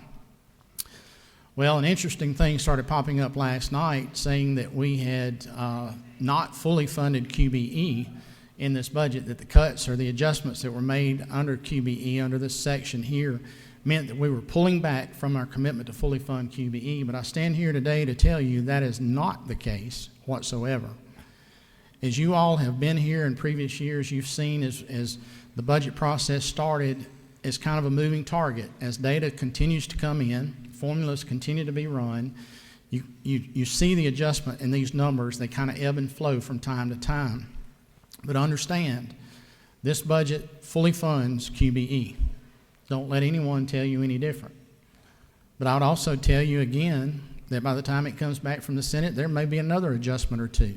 But again, it's kind of like taking a snapshot in time today, and we'll take another snapshot in time when we get a little bit closer to the end.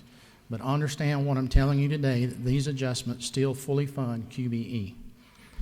And so that's what those numbers are. Under 24.19 are the adjustments and true-ups there. 24.20.2, you see a restoration of some of the cuts that were proposed for our RESAs that do an outstanding job across this state. 24.22.1, just a reduction of funds personal services to reflect a kind of a change and a reorg there. 24.23.2, our state schools. I think we all understand what the schools for deaf and blind do for our children in our state, and we felt at this point that it was not the correct time to be making any reductions in their operating expenses there, since we basically are their school board as the General Assembly. We felt that if we're not making reductions in other instruction, we should not be making reductions there for their instruction either. Section 25, ERS, Employee Retirement System, no changes. Section 26, State Forestry Commission. You'll see some adjustments there as we've gone through and worked with Director Williams and his team and trying to make sure that the things we're doing do not take them away from the frontline duties that they have.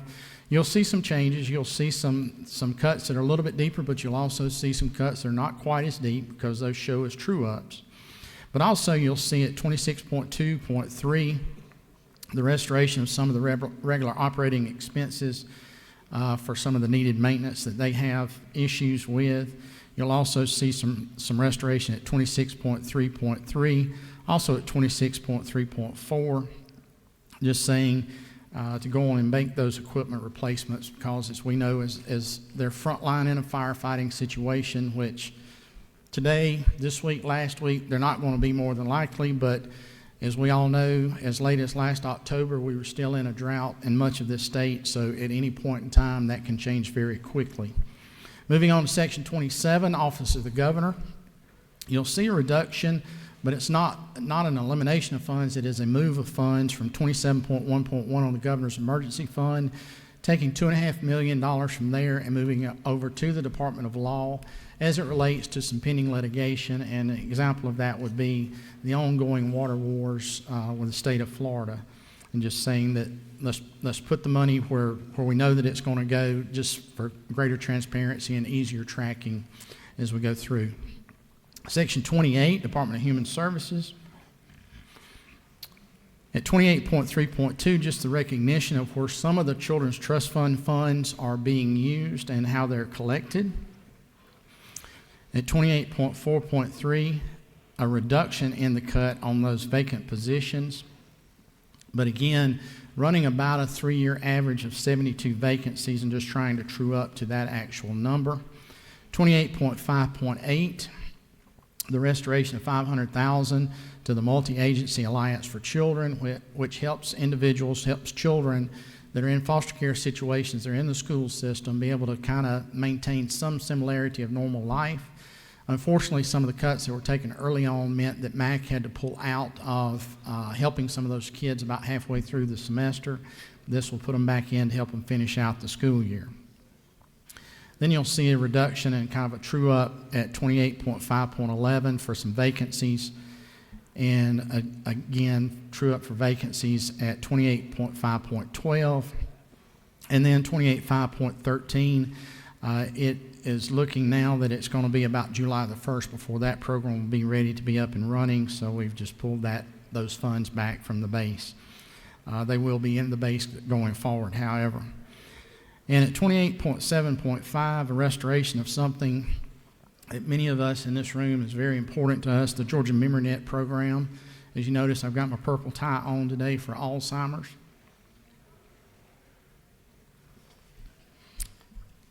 Sorry.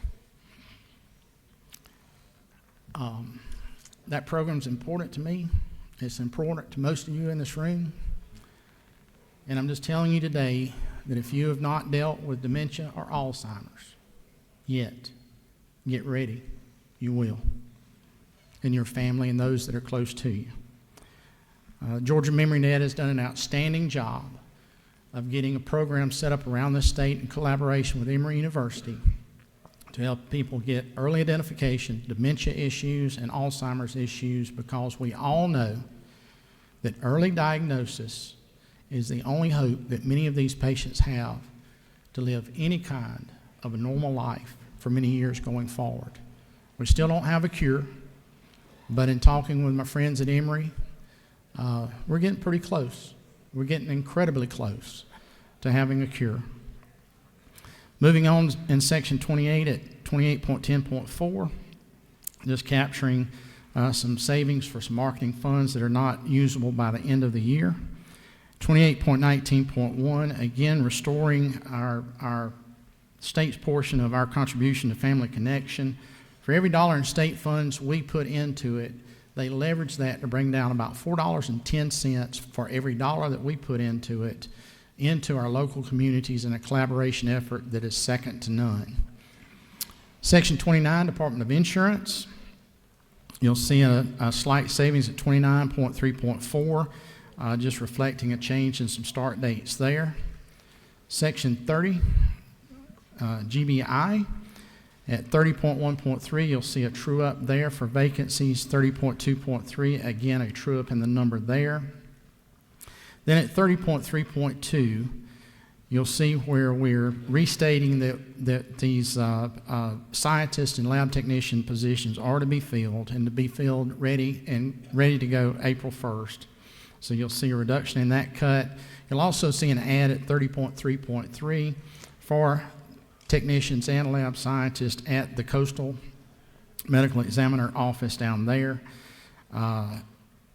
to get everything up and rolling there between 30.3.3 and 30.3.4. Under Regional Investigative Services, see a reduction in the cut just slightly there as it deals with a forensic auditor position. And then a true up of the actual cost at 30.4.5 for the gang task force that is being rolled out as we speak. Under 30.5 at Criminal Justice Coordinating Council, true up on 30.5.1 at 30.5.3 as it deals with juvenile justice incentive grants to local governments. Restored that, or brought that cut down to a 4% cut instead of a 5% cut. At 30.5.5, you'll see the restoration of funds for the supplemental grants to the local accountability courts. The subcommittee and most of you that I've talked to have felt that that was something very important for us to do, so we have done that as well. And then 30.5.6, some of the funds that are used for technical assistance provided by the Department of Behavioral Health and Developmental Disabilities to these courts as well. It's an integral piece that is much needed. Under juvenile justice, moving down to 31.1.5, just a true up of numbers there as it relates to the youth competency beds. And then at 31.1.6, I want to hit the pause button here for just a second too. The Commercial Sexual Exploitation of Children Center opened up yesterday. It's a great thing. This is something that DJJ and the state have been working on for quite a while to implement.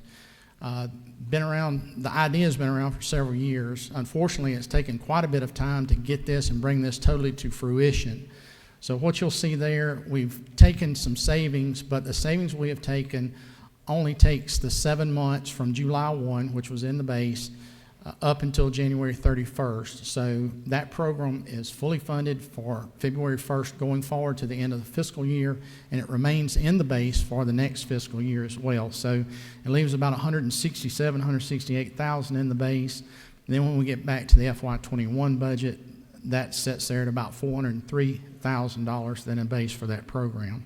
It's just one of those areas that if we were going through trying to make restorations like those to the accountability courts and others, that it was a place that we could capture a little bit of savings that doesn't hurt anyone and doesn't delay any type services either.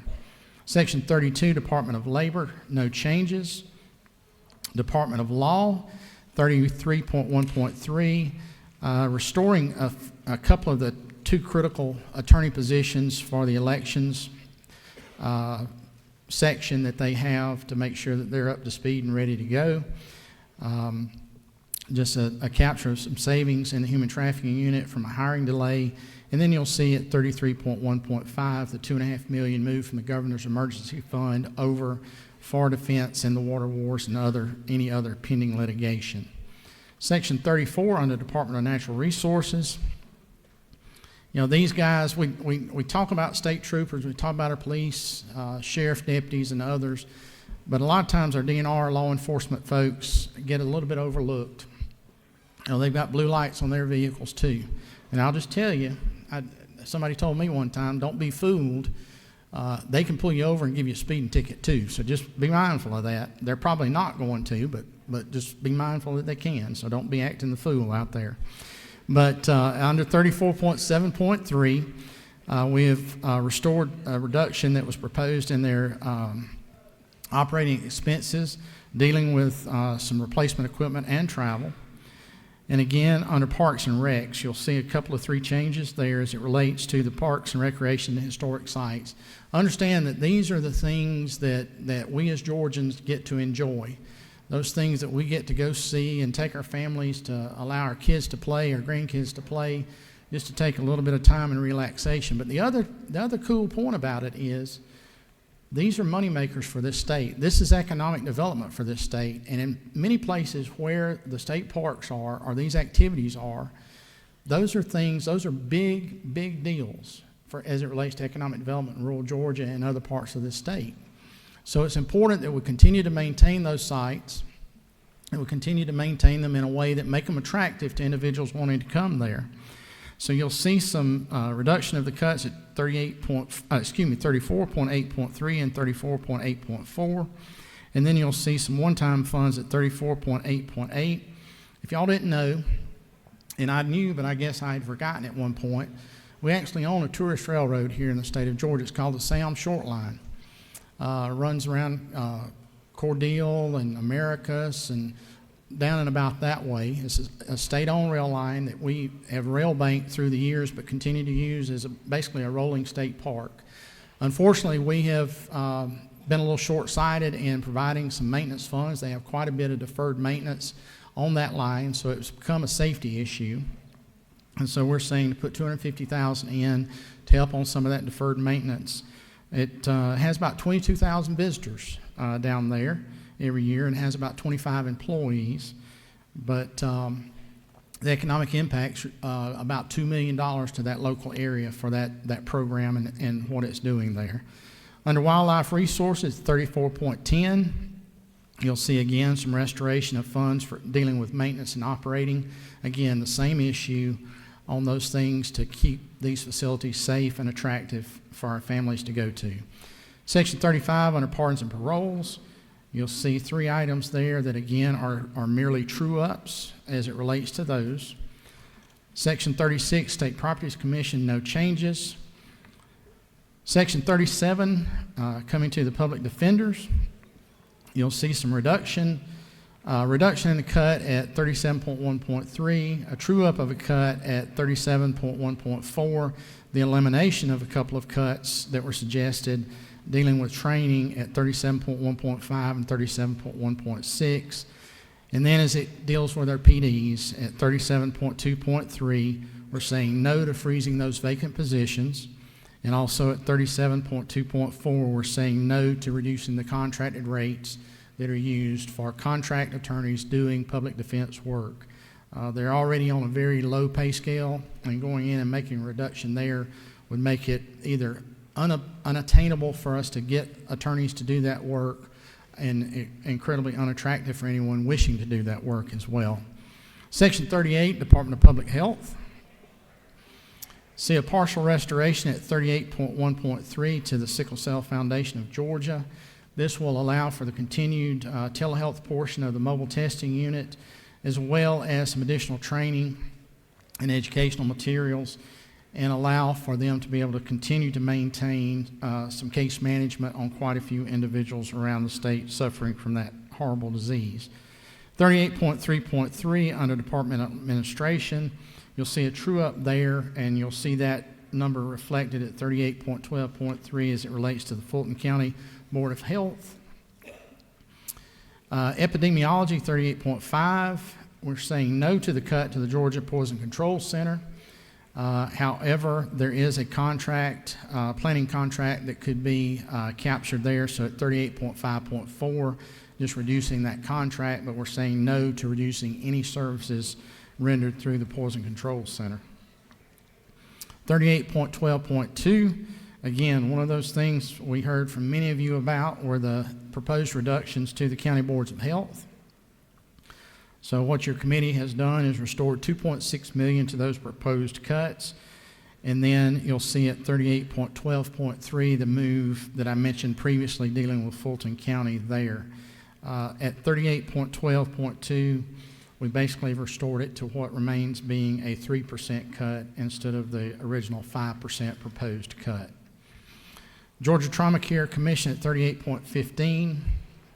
At 38.15.2, just a acknowledgement of the actual super speeder fees that are coming into the state there. It doesn't affect the bottom line, it's just the recognition of those dollars. Under Public Safety, Section 39, 39.4.3 and 39.4.4, recognizing the unfortunate termination of 30 state troopers due to that scandal with the testing. So we were able to increase that reduction there and capture savings, and also capture some savings as it relates to the trooper schools and the attrition that happens through them as they go through the school. Under Firefighter Standards Training Council, you'll see just an adjustment there at 39.7.2 related to actual hire dates, and then at 39.7.4 the purchase of 2 vehicles that are extremely high mileage and have been kind of letting folks down on the side of the road. 39.8.3, just a true up there on the vacant position at 39.8.4. The restoration of the funds in the contract with Georgia Sheriff's Association and the police chiefs for the training that coordination that goes on there. And then under Office Highway Safety, there's kind of a clarification of use of funds at 39.10.3, and then the capturing of some vacant positions at 39.10.4. Public Service Commission, Section 40. PSC, we have PSC took quite a number of reductions during the recession, and we've just as we have done through all of our state agencies, we have managed very tightly on allowing restoration of funds to many agencies, and PSC has been one of those that we've been very tight on allowing expansion of funds on. So when they were asked to participate in the 4% cuts, it became very problematic to the point that it would mean furlough days for many of their staff, including some of the public service commissioners themselves. And so what we've done there is said, you know, y'all have done a good job of managing your money through the years. We've kept you very lean, very tight, and understand that any further reductions at this point with all the work that you have going on as it relates to Vogel 3 and 4 and other things that are pending before them, that those cuts needed to be restored. Section 41, Board of Regents. I'll try to simplify this as best I can. Under Ag Experiment Station and Cooperative Extension Service, what Chairman Knight and his committee have done there are basically go back to the College of Agriculture and Environmental Sciences and ask them for their original 4% reduction plan, the 4% cut plan. And so what we've done there is go back in and restore those areas under those 2 programs back to what the actual agency submission was. Because if we were doing kind of the back of the envelope math, it was showing that these reductions were more like an 8% or 9% reduction to state funds, and it was unsustainable for those 2 entities. So that's what those numbers are there. Treating forestry, cooperative extension, and forestry research basically the same at 41.5 and 41.6. Then under Georgia Archives, taking a slight reduction, but not everything that they had offered up, not reducing funds for the operating expenses, but also under the maintenance contracts, just telling them to make sure they keep up the building, but if the grass needs to go 2 or 3 weeks without being mowed, then it just needs to go 2 or 3 weeks without being mowed. I know that's a simplification, but that's kind of what we're saying. Under the Cyber Center at 41.8, just a true up of some numbers there. Then moving on to Marine Resources Extension, you'll see a restoration to the 4% cut plan. At 41.13.1, not sure where wires got crossed there. Those reductions were not actually to the teaching program. That was actually the money that was going out the door for the medical residents. So we have said no to that reduction there. Again, staying true to what we've been saying throughout the budget as the importance that we place on medical education across this state. 41.14.5 under public libraries, restoring the per capita proposed reduction there, getting back to or maintaining the 35 cents per capita spending level there. 41.15.3, the restoration of the cut proposed for the Georgia Youth Science and Technology Center. And then a true up at 41.15.6 as it relates to the Film Academy based on a later hiring date. Under Skidaway, just a little bit of a true up there, but also trying to lessen the cuts again in those areas of experiment and outreach. And again, under Vet Med at 41.19 as well. Then under GPT at 41.23, just restoring some of the operating expense cuts there. They have had a boiler, that facility is built, I think, in the early 90s. Not many upgrades have been done to the facility since then. Had one of their boilers go out. So we're just saying that we'll restore some of the operating expense to allow them to be able to make that restoration and replacement of that boiler that went down a couple of months ago. Department of Revenue, if you'll look over under section 42.8.6, you'll see a restoration of some of the contractual services proposed cut there. We do a very good job in the state of Georgia collecting things that are owed to this state and trying to make the tax burden to all of our citizens fair and equitable. But unfortunately, we do have individuals that try to get by with not paying what they're supposed to be paying. And we found that it's a very efficient way to go about collecting many of these debts owed to the state by using private contractors and those that are able to do data mining and be able to look at data and understand where some shortcomings are. And in this particular cut item, it bothered our subcommittee and several of our subcommittee chairs that have been working with the Department of Revenue for several years. But I would like to tell you that for every dollar we spend here, the average return on that dollar is $12.90 for every dollar we spend using some of these private collection partners. So we made a restoration on some of that contracted funding there. Secretary of State, you'll see under 43.8, under the Access to Medical Cannabis Commission, truing up, actually an addition of some funds there to get that commission established and up and running per House Bill 324 from last year. Student Finance Commission, Section 44, no changes.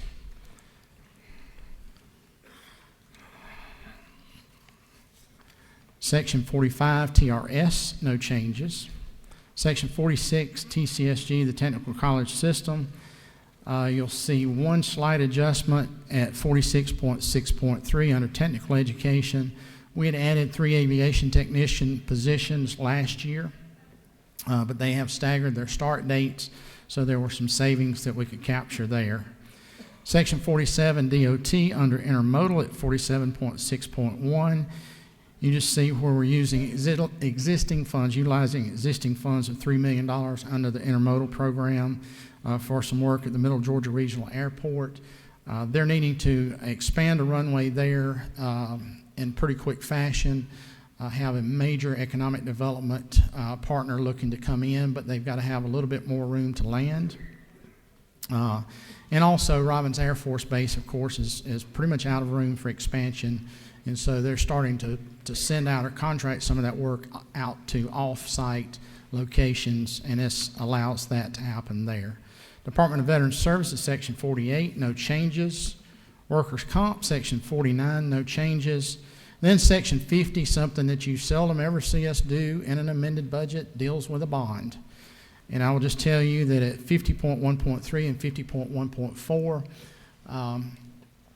50.1.4, we've gotten some information, and we're still trying to sort through what's going on there with that particular project. But initially, 2 years ago, we'd placed a bond in the budget to build a facility, Regional Youth Detention Center in Gwinnett County. There's been some concern and some consternation maybe on getting a site established for that to happen. The bonds were sold. We've already gone into what is called arbitrage, so there's certain spend down targets that have to be hit. It was recommended initially by OPB that the Georgia State Properties Commission vote to redirect that bond to some different projects within DJJ, but we've felt and feel very strongly that a bond that size, that many dollars in a project like that, deserves the scrutiny to come back before this General Assembly to at least be seen as a proposal is done. And I know in working with Chairman F. Strachan, and I know he's been on the phone over the last day or so with his folks in Gwinnett County, hopefully we're kind of breaking the log jam or the ice, layer of ice or whatever it's been, and making some headway on actually getting that center built in Gwinnett County. But we felt that it was important to put it on the table here so that everybody understood we were discussing it, and it was important to this General Assembly to have that discussion. So with that, Mr. Chairman, that concludes the walk through the tracking sheet. I'll be glad to attempt to answer any questions anyone may have. Well, Mr. Chairman, as usual, that was pretty exhaustive, but very thorough. Yes, I am. Very thorough. And for you new members, how many bottles did that take there, Mr. Chairman? That's the first sip I've had. Wow. I thought you were holding your breath and going all in one breath. Thank you so much. Mr. Chairman, just a comment, then a question. As always, thank you to your staff, a very professional job, and to the members of the subcommittees and all the committees of appropriations. Thank you for your work on this bill. And Mr. Chairman, I'm always in awe of your stewardship of the people of this state's hard-earned money, their treasure, Mr. Chairman, as you addressed the needs of this state. Just continued thank you for your work on that issue. Thank you. The question I would have, Mr. Chairman, is that we've heard lots of discussion about this budgetary process that we've begun with this amended budget, but is this much different, if you will, in the ebb and flow of information than the process between the House and the Senate and the Governor's Office, the executive branches you've dealt with over the years? So is this pretty much some different, but pretty much in line? It's pretty much in line. I mean, every administration is going to be a little different and want to handle things a little bit different, and I respect that, and I think we all do. You have teething pains sometimes, and we may have had a few of those, but for the most part, our governor sat in the Senate. The governor sat over there as a member of the Senate and voted on several budgets during that time, so he understands the process and understand that different administrations have different ideas on how things work or how they want to make things work, and I understand that and respect that as well. Well, Mr. Chairman, I can tell you I appreciate how you're working with everyone and all concerned parties on this budget for your work with the people of this state. Mr. Chairman, did you say you would take a couple of questions? Yes, sir, I will. Well, this time the chair would recognize the gentleman from the 17th, Representative Montahan, for a question. Thank you, Mr. Leader. Mr. Chairman, thank you so much for all your incredible work on this budget. I know the hours and the tolling that y'all have gone over this, so I appreciate that. But I did want to ask a quick question. That was, it had come to my attention late yesterday that the funding for the CSEC, which is a Commercial Sexual Exploitation Center, known as the Receiving Hope in my district, just had held a ribbon cutting, as you had defined earlier, had been removed, but after hearing your description and reviewing your prepared budget on line 31.1.6, it seems that the center is funded appropriately from its opening through the end of the fiscal year. Isn't that true? Yes, sir, it is. And if once this budget continues to go through the process, if we find out information to the contrary, we'll be sure to adjust for that and make adjustments as necessary. Well, Mr. Chairman, thank you so much for all your hard work. I know that you've got a watchful eye over this, and there's nobody trusts more than you on these issues. Thank you. Thank you. Mr. Chairman, to your left, Chairman Estration. Thank you, Mr. Chairman. Thank you very much for your presentation, Chairman England, and your hard work, the tireless work of your staff to present the budget here today.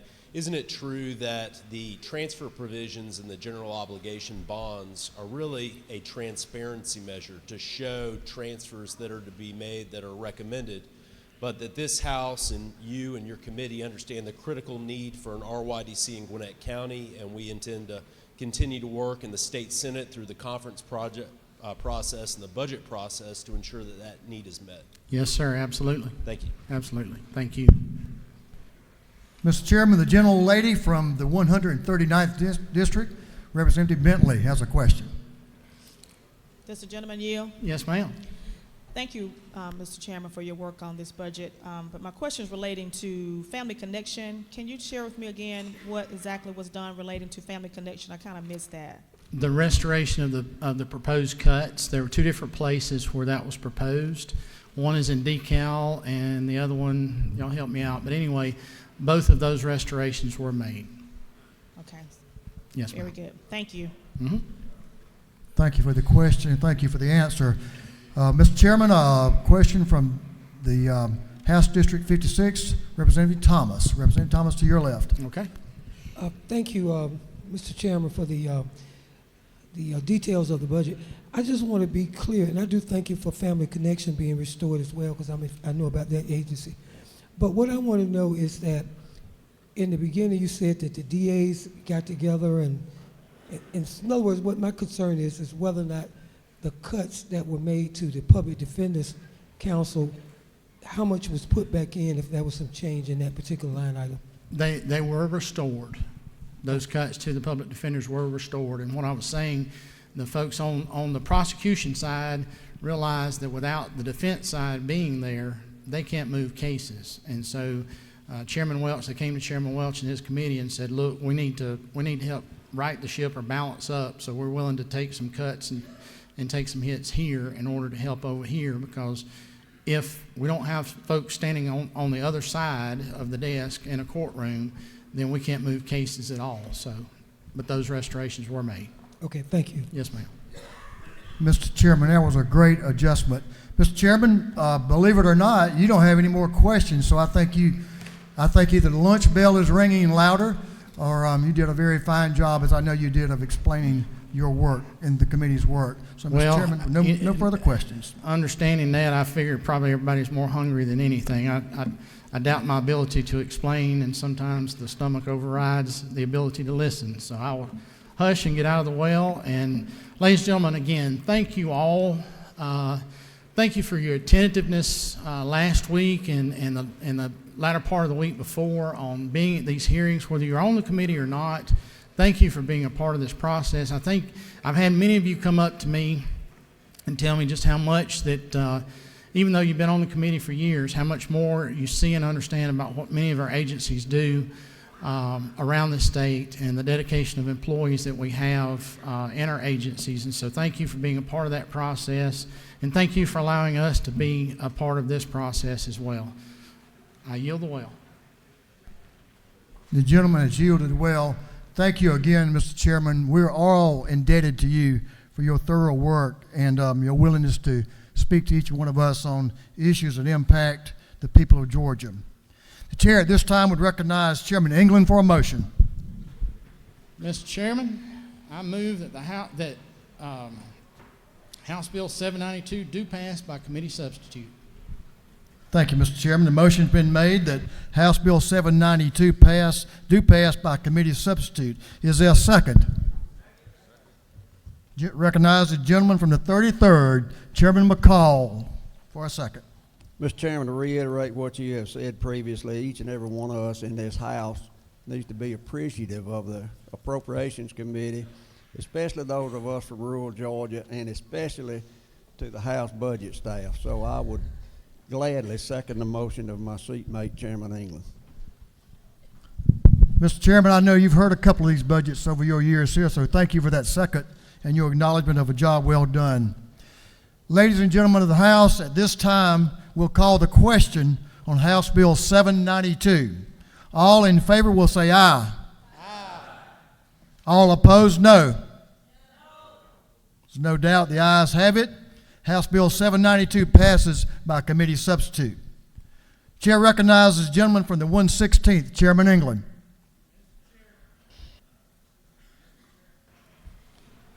Mr. Chairman, there You we got go. it.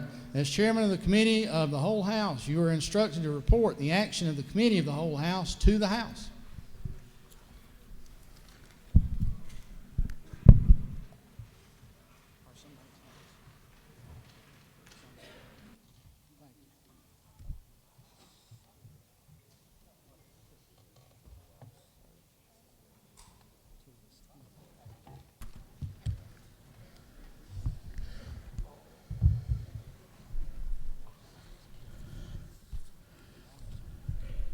The chair recognizes Majority Leader Burns.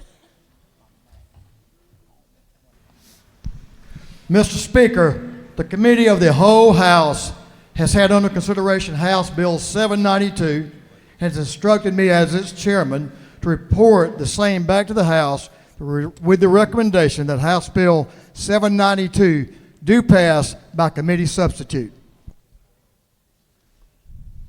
The report of the chairman of the Committee of the Whole House is received. The Committee of the Whole House has had under consideration House Bill 792 and has reported the same back to the House with a recommendation that House Bill 792 do pass by committee substitute. The Committee of the Whole House is hereby dissolved. Chair recognizes the Minority Leader of the House to speak to the bill.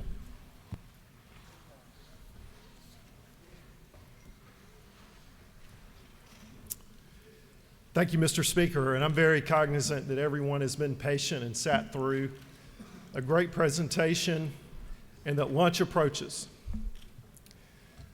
But I would be remiss if I let this opportunity pass without asking this question. Because in a day where unemployment is at record lows and the economy is doing very well, we are about to vote on an amended budget where we are cutting Georgia's budget. How did we get here? You know, publicly traded companies periodically on a quarterly basis do things they call earnings calls. And they do forecasts about projections about what they're going to make. And on those calls, sometimes they have to report that things didn't come in the way that they expected or anticipate. And that's called an earnings miss. And investors are very, very unhappy when there's an earnings miss because something is amuck in the company when that happens. So the headline coming out of this budget vote, in part, should be that we had a revenue miss for fiscal year 2020. And that should concern each and every member of this House, because revenue misses are a big deal. And the $159 million that we're about to cut in this supplemental budget aren't just dollars and cents. They have names. And they live in each and every one of our districts. And if we haven't heard from those constituents yet, you can bet in the next year we'll hear from them. And the question will be, why did we have to cut when times were so good? And if you're prepared to answer that question and you've got a good explanation, then you can vote green and your conscience can be clear. But if you don't have a good explanation, I would recommend that we as a House have to look at the structural debt and the tab that we are paying for imprudent choices that we have made as a body in recent years. The state economists told us at the beginning of the budget process, the appropriations process, that as a consequence of a tax cut in 2018, we are now $500 million lighter in state revenues as a result. And what we're about to pass on is paying the tab on that tax cut. And in the general appropriations for fiscal year 2021, we'll have to pay a second tab. The choices we are making in this budget and we'll make with 2021's fiscal budget are choices that we're supposed to have to make when times are tough. And when times are tough, belt tightening is expected and everyone anticipates it.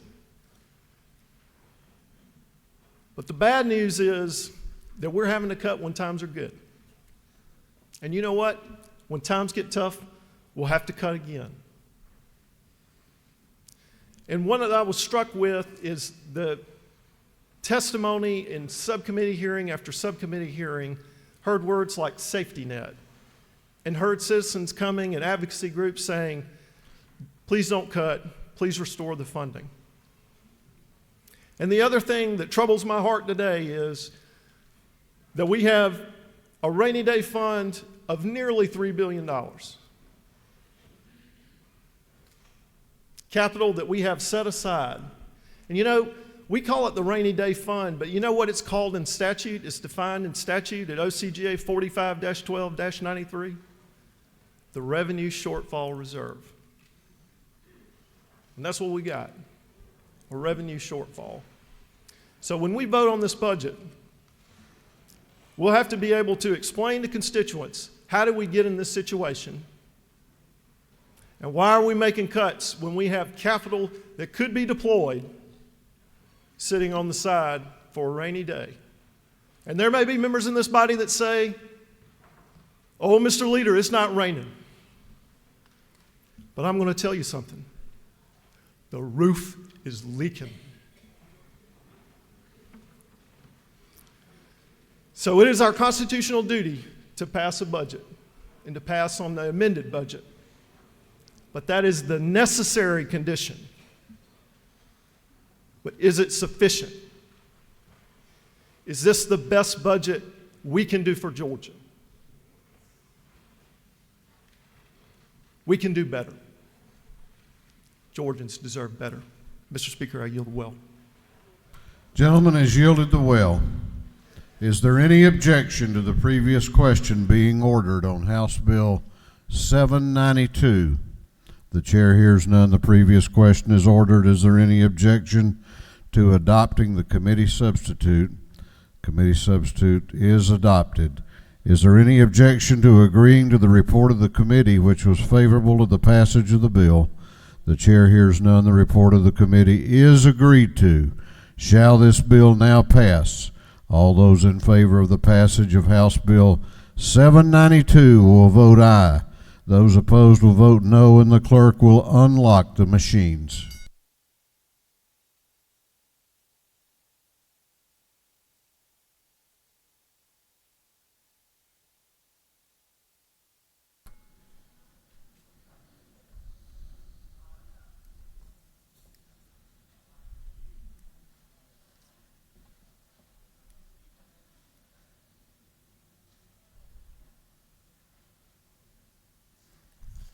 Have all members voted? Have all members voted? If so, the clerk will lock the machine on the passage of House Bill 792. The ayes are 126, the nays are 46, and this House has passed the Supplemental Appropriations Act of fiscal year 20.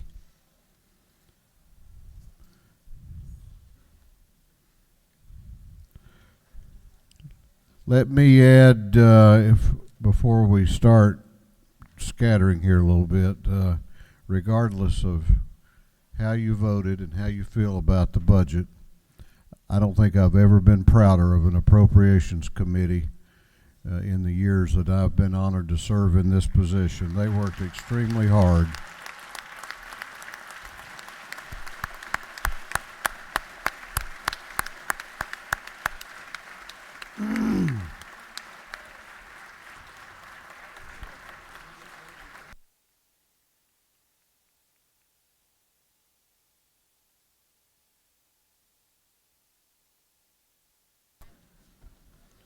What purpose does Chairman Hawkins rise? State your motion.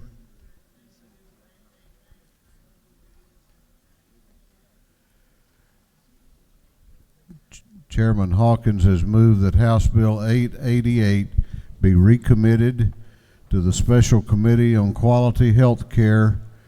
Clerk will read the caption.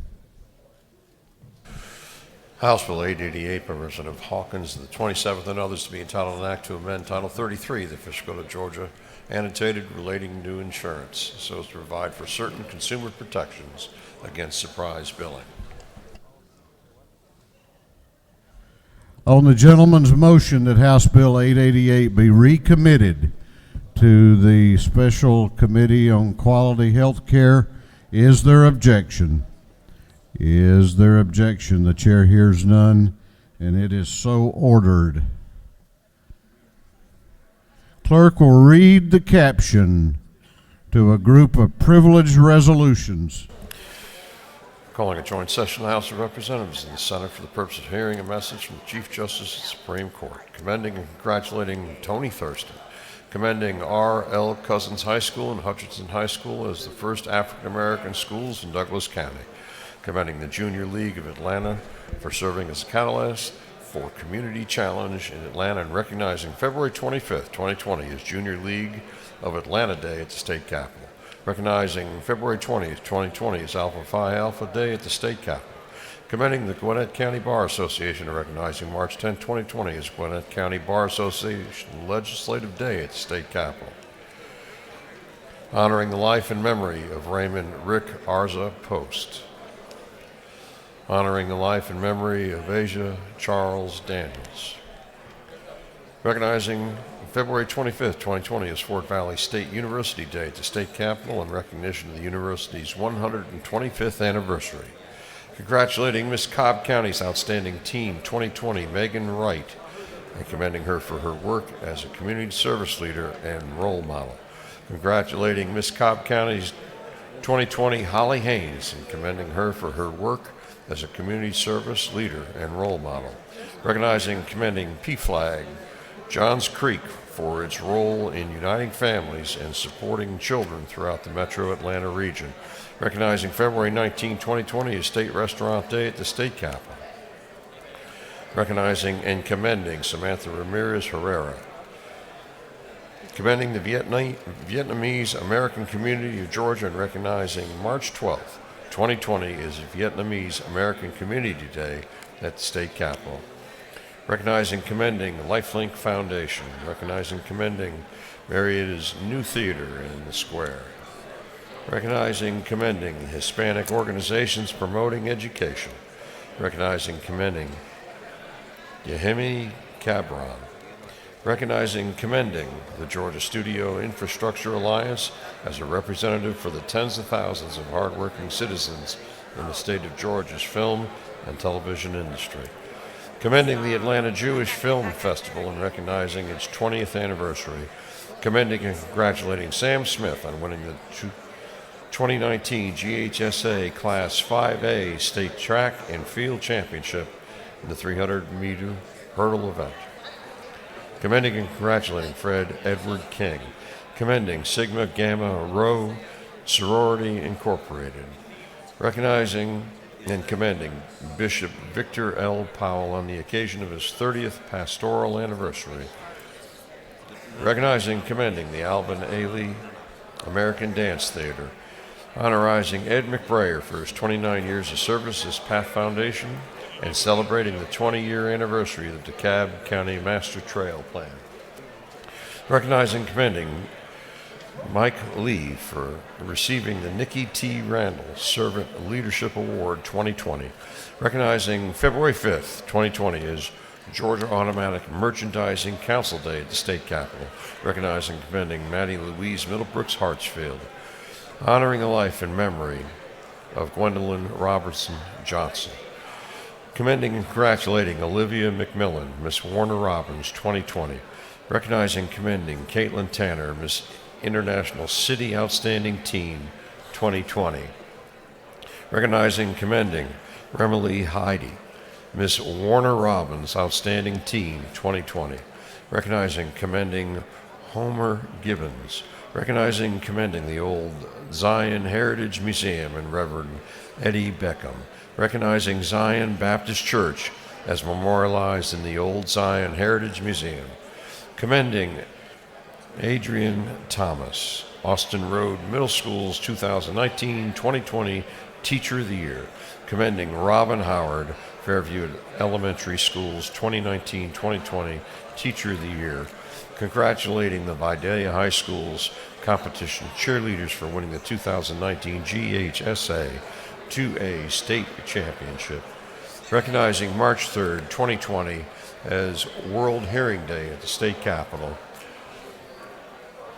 recognizing and commending Sandy Veach on her outstanding service as a paraprofessional caregiver, commending and congratulating Mason Lawrence, congratulating the Marietta High School Blue Devils for winning the 2019 GHSA Class 7A State Football Championship, recognizing and congratulating Mildred Williams on the remarkable occasion of her 90th birthday, and for other purposes. That completes the reading of the privilege resolutions. Is there any objection to adopting the privilege resolutions? The chair hears none, and the resolutions are adopted. Chair is looking for Chairman Werkheiser. Join me in wishing a happy birthday to Chairman Bill Werkheiser.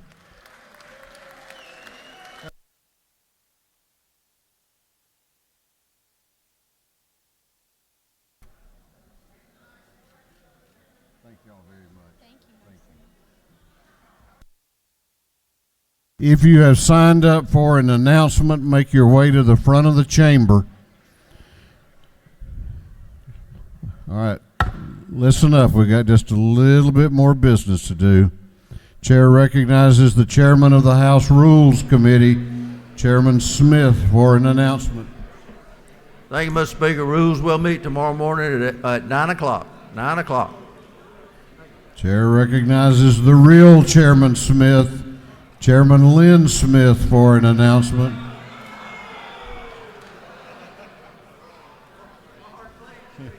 Thank you, Mr. Speaker. The only way I would modify that statement is to say the ageless Lynn Smith is going to make this announcement. So our committee is meeting tomorrow morning in room 606 on one House Bill 93. We passed it last year, but it didn't move any further, so we're going to review it again tomorrow morning. Thank you, Mr. Speaker. Chair recognizes Representative Evans for an announcement. Thank you, Mr. Speaker. The DeKalb delegation will meet upon adjournment in CLOB 514. Thank you.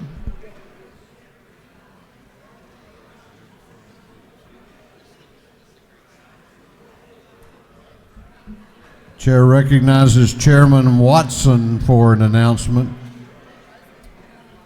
Thank you, Mr. Speaker. Rural Caucus will meet upon adjournment in 201 Department of Ag. We've got Jimmy Lewis with Hometown Health as our speaker. Thank you.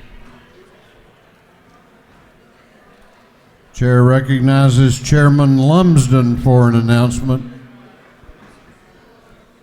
Lumsden Subcommittee of Public Safety and Homeland Security will be meeting upon adjournment, CLOB 406. We have 4 bills to consider. Chair recognizes Chairman Beverly for an announcement. Thanks, Mr. Speaker. The Georgia House Democratic Caucus will meet tomorrow morning at 8 a.m., and breakfast will be served. Thanks, Mr. Speaker. Chair recognizes Representative Reeves for an announcement. Thank you, Mr. Speaker. The Reeves Subcommittee of Judiciary Non-Civil will meet at 2 o'clock in 50 minutes in room 403 of the Capitol. Thank you, Mr. Speaker. Chair recognizes the chair of the Ways and Means Committee, Chairman Harrell, for an announcement. Thank you, Mr. Speaker. Ladies and gentlemen, Ways and Means subcommittees begin hearing at 2 p.m. this afternoon. We've got both tax expenditure and public policy and finance. Thank you. Chair recognizes the chair of the Governmental Affairs Committee, Chairman Blackman, for an announcement.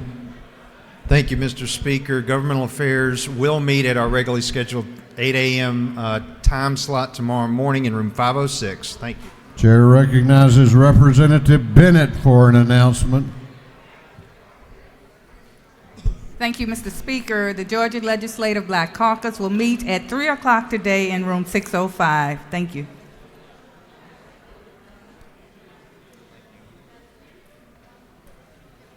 That completes our announcements. The chair recognizes the Majority Caucus Whip, Representative Kelly, for a motion. Thank you, Mr. Speaker. Mr. Speaker, I move that this House stand adjourned until 10 a.m. Thursday, February 20th, 2020. Representative Kelly moves that this House be adjourned until Thursday, February 20th, 2020 at 10 a.m.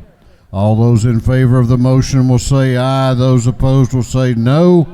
And the ayes clearly have it. This House will be adjourned until 10 a.m. Thursday.